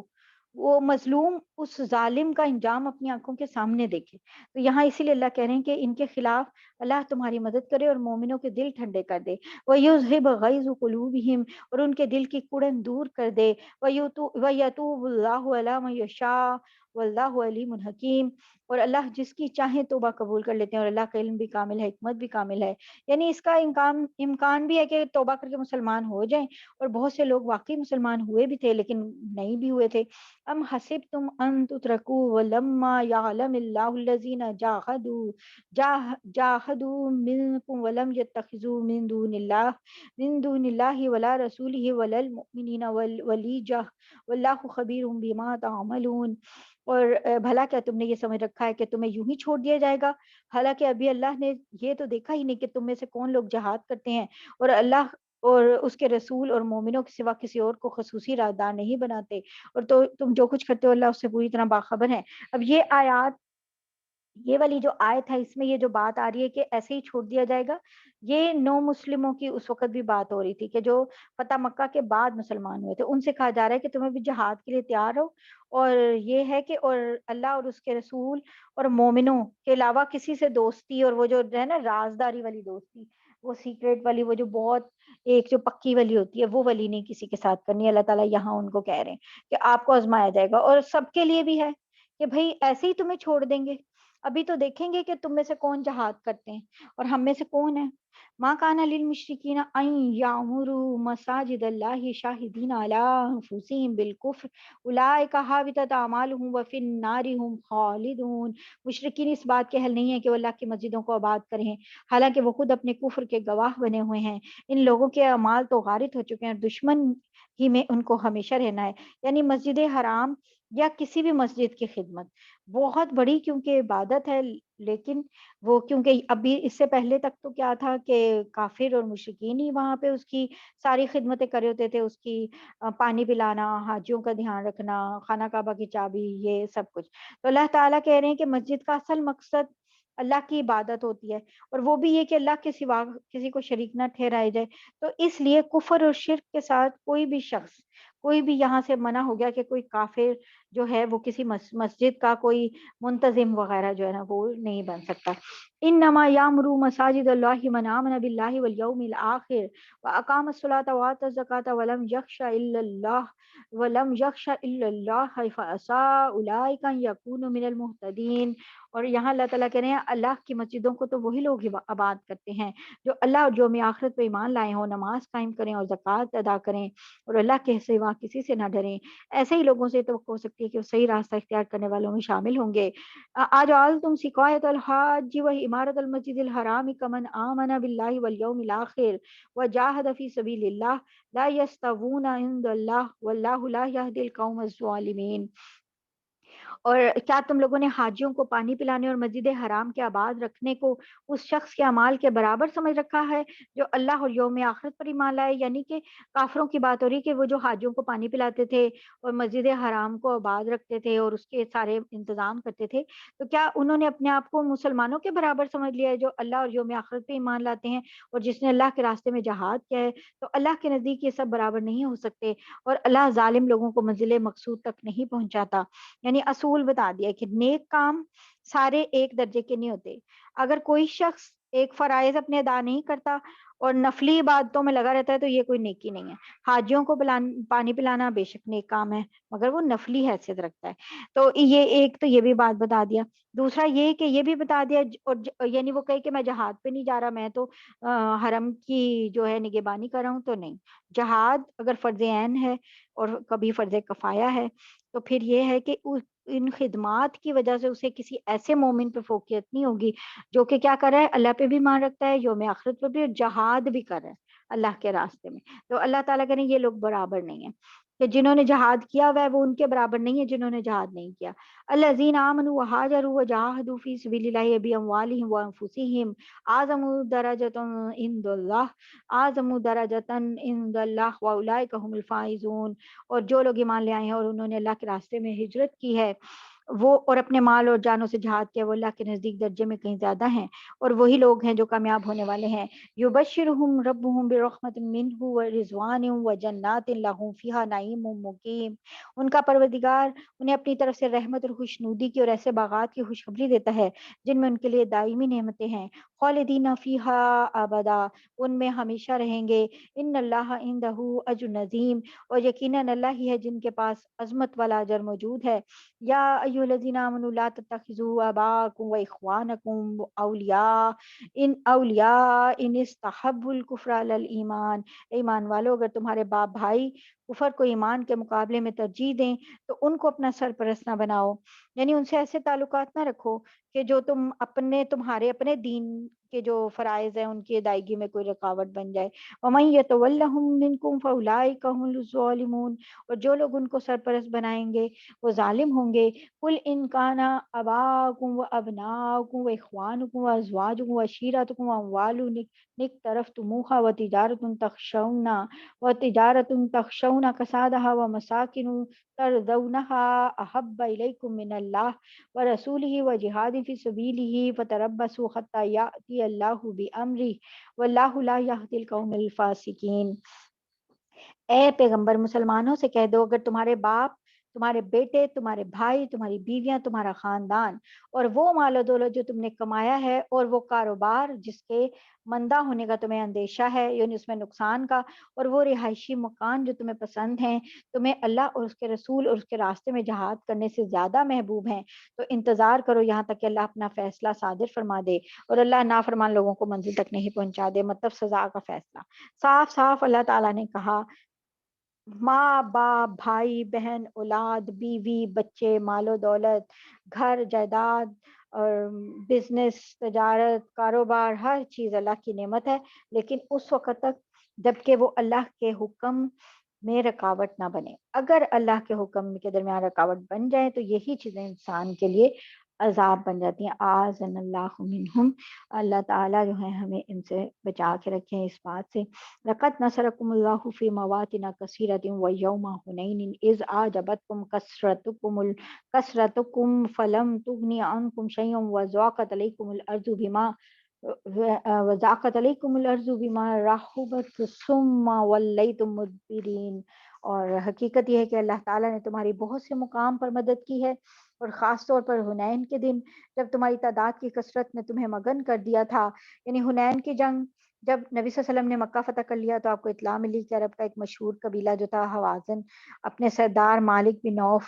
کی جو مالک بن عوف تھا وہ بڑے ہی زبردست اور بہت ہی یعنی طاقتور شخص تھے، تو آپ پر حملہ کرنے کے لیے انہوں نے ایک لشکر بنایا ہے مسلمانوں کے اوپر، اور یہ ایک بہت بڑا قبیلہ تھا، اور طائف کا قبیلہ ثقیف بھی اس کا حصہ تھا۔ نبی صلی اللہ علیہ وسلم نے کو پتہ چلا کہ یہ بالکل سچی خبر ہے، اور وہ لوگ بڑے جوش و خروش سے مطلب تیاری کر رہے تھے، بہت زیادہ تیاری کی انہوں نے، اور آتا ہے کہ ان کی تعداد جو ہے وہ 24,000 کہیں اور کسی جگہ 28,000 تک ہے، کہ اتنے لوگ انہوں نے جمع کر لیے تھے۔ 28,000 از ٹو مچ۔ تو اب آپ کے پاس بھی، کیونکہ فتح مکہ ہو چکی تھی، جوک در جوک لوگ مسلمان ہو رہے ہیں، تو آپ کے پاس بھی تقریباً 14,000 صحابہ تھے، 14,000۔ اور اب مسلمانوں کو لگا کہ بھئی ہم تو مسلمان کافی ہیں اس دفعہ، پہلے تو کبھی اتنے مسلمان ہوئے نہیں، اور یہ جنگ حنین کے مقام پہ لڑی گئی تھی، یہ مکہ اور طائف کے درمیان ہے، اور مکہ سے تقریباً 10 مائلز کے یعنی کہ فاصلے پر ہے، اور مسلمانوں کی تعداد زیادہ تھی، اس سے پہلے کبھی اتنی تعداد نہیں ہوئی تھی، تو مسلمان جو ہیں وہ اپنی کم تعداد کے باوجود انہیں فتح ملتی رہی تھی، اس سے بعض مسلمانوں کے منہ سے یہ نکل گیا، اور ان کو ایک اندر ایک تکبر کا احساس ہوا کہ آج تو ہماری تعداد اتنی زیادہ ہے کہ ہم کسی سے مغلوب ہو ہی نہیں سکتے، مطلب ہمیں شکست ہو ہی نہیں سکتی۔ اللہ تعالیٰ کو یہ بات پسند نہیں آئی کہ مسلمان جو ہیں اپنی تعداد پہ بھروسہ کریں، اب سے پہلے کیا تعداد پہ بھروسہ کیا تھا، تو اللہ تعالیٰ یہی کہہ رہے ہیں، مگر وہ کثرت تعداد تمہارے کچھ کام نہ آئی، اور زمین اپنی ساری وسعتوں کے باوجود تم پر تنگ ہو گئی، پھر تم نے پیٹھ دکھا کر میدان سے رخ موڑ لیا، یعنی ایک وقت میں یہ ہوا کہ ان لوگوں نے اتنا زیادہ پریشر سے حملہ کیا، مسلمان ایک تنگ گھاٹی سے گزرے تھے، انہوں نے ایسے حملہ کیا ان کے تیر اندازوں نے کہ مسلمانوں کے پاؤں کھڑ گئے۔ حضرت خالد بن ولید کے بارے میں آتا ہے کہ وہ بھی وہاں بے ہوش پڑے ہوئے تھے وہاں پہ، اور پھر وہ جب انہیں ہوش آیا انہوں نے اپنے مسلمان جو ان کے اوپر گرے ہوئے تھے، زخمی بھی اور شہید بھی، ان کو ہٹا کے وہ وہاں سے نکلے، تو وہ میدان جنگ سے پیچھے ایک دفعہ ہٹ گئے تھے۔ ثم انزل اللہ سکینتہ علی رسولہ وعلی المؤمنین وانزل جنودا لم تروها وعذب الذین کفروا، پھر اللہ نے اپنے رسول پر اور مومنوں پر اپنی طرف سے تسکین نازل کی، اور ایسے لشکر اتارے جو تمہیں نظر نہیں آتے، اور جن لوگوں نے کفر اپنا رکھا تھا اللہ نے ان کو سزا دی، اور ایسے کافروں کا یہی بدلہ ہے، ذالک جزاء الکافرین ثم یتوب اللہ من بعد ذالک علی من یشاء واللہ غفور رحیم، پھر اللہ جس کو چاہے اس کے بعد توبہ نصیب کر دیں، اور اللہ بہت بخشنے والے بڑے مہربان ہیں۔ یعنی کہ پھر یہ کیا ہوا کہ بہت سے لوگ جو تھے انہوں نے توبہ کی، اس وقت بھی توبہ کر لی، اور پھر اللہ تعالیٰ نے ان کی توبہ جو قبول کر لی۔ یا ایھا الذین آمنوا انما المشرکون نجس فلا یقربوا المسجد الحرام بعد عامهم ھذا وان خفتم عیلۃ فسوف یغنیکم اللہ من فضلہ ان شاء ان اللہ علیم حکیم۔ اے ایمان والو، مشرک لوگ تو سراپا ناپاکی ہیں، یعنی سراسر، یہ صرف جسم کی بات نہیں ہو رہی، ان کے عقیدے بھی ناپاک ہیں، تو لہٰذا وہ اس سال کے بعد مسجد حرام کے قریب بھی نہ آنے پائیں، یعنی اب سے نان مسلم کا داخلہ مسجد حرام میں بند۔ اللہ تعالیٰ نے کہہ دیا، اعلان کر دیا، تو مشرکین کو مسجد حرام کے قریب آنے سے منع کر دیا۔ اور اگر مسلمانوں تم کو مفلسی کا اندیشہ ہو تو اللہ چاہیں گے تو تمہیں اپنے فضل سے مشرکین سے بے نیاز کر دیں گے۔ یعنی مفلسی کا اندیشہ کا کیا بتا ہے، اس سے پہلے تو ساری دنیا سے سارے غیر مسلم ہی آ رہے تھے نا حج وغیرہ کے لیے، تو اب اسی کے پہ بیس کرتی تھی ان کی اکانومی، تو اب یہاں پہ ان کو اپنی اکانومی کا ایک مسئلہ شروع ہوا کہ، اور اللہ تعالیٰ کیا کہہ رہے ہیں کہ اب اس حکم کے بعد اگر تمہیں لگے کہ تمہیں کوئی مفلسی کا اندیشہ تو اللہ چاہیں گے تو اپنے فضل سے بے نیاز کر دیں گے، اور بے شک ان اللہ علیم حکیم، بے شک اللہ تعالیٰ کا علم بھی کامل ہے اور حکمت بھی کامل ہے۔ اور دیکھ لیں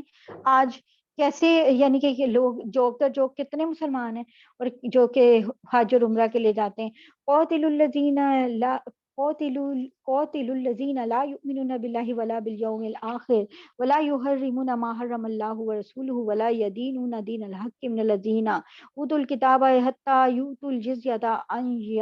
ید وہم صاغرون۔ اور وہ اہل کتاب جو نہ اللہ پہ ایمان رکھتے ہیں نہ یوم آخرت پر، یعنی کہ یہ بتا دیا کہ اب غزوہ تبوک کے بارے میں آیات آ رہی ہیں کہ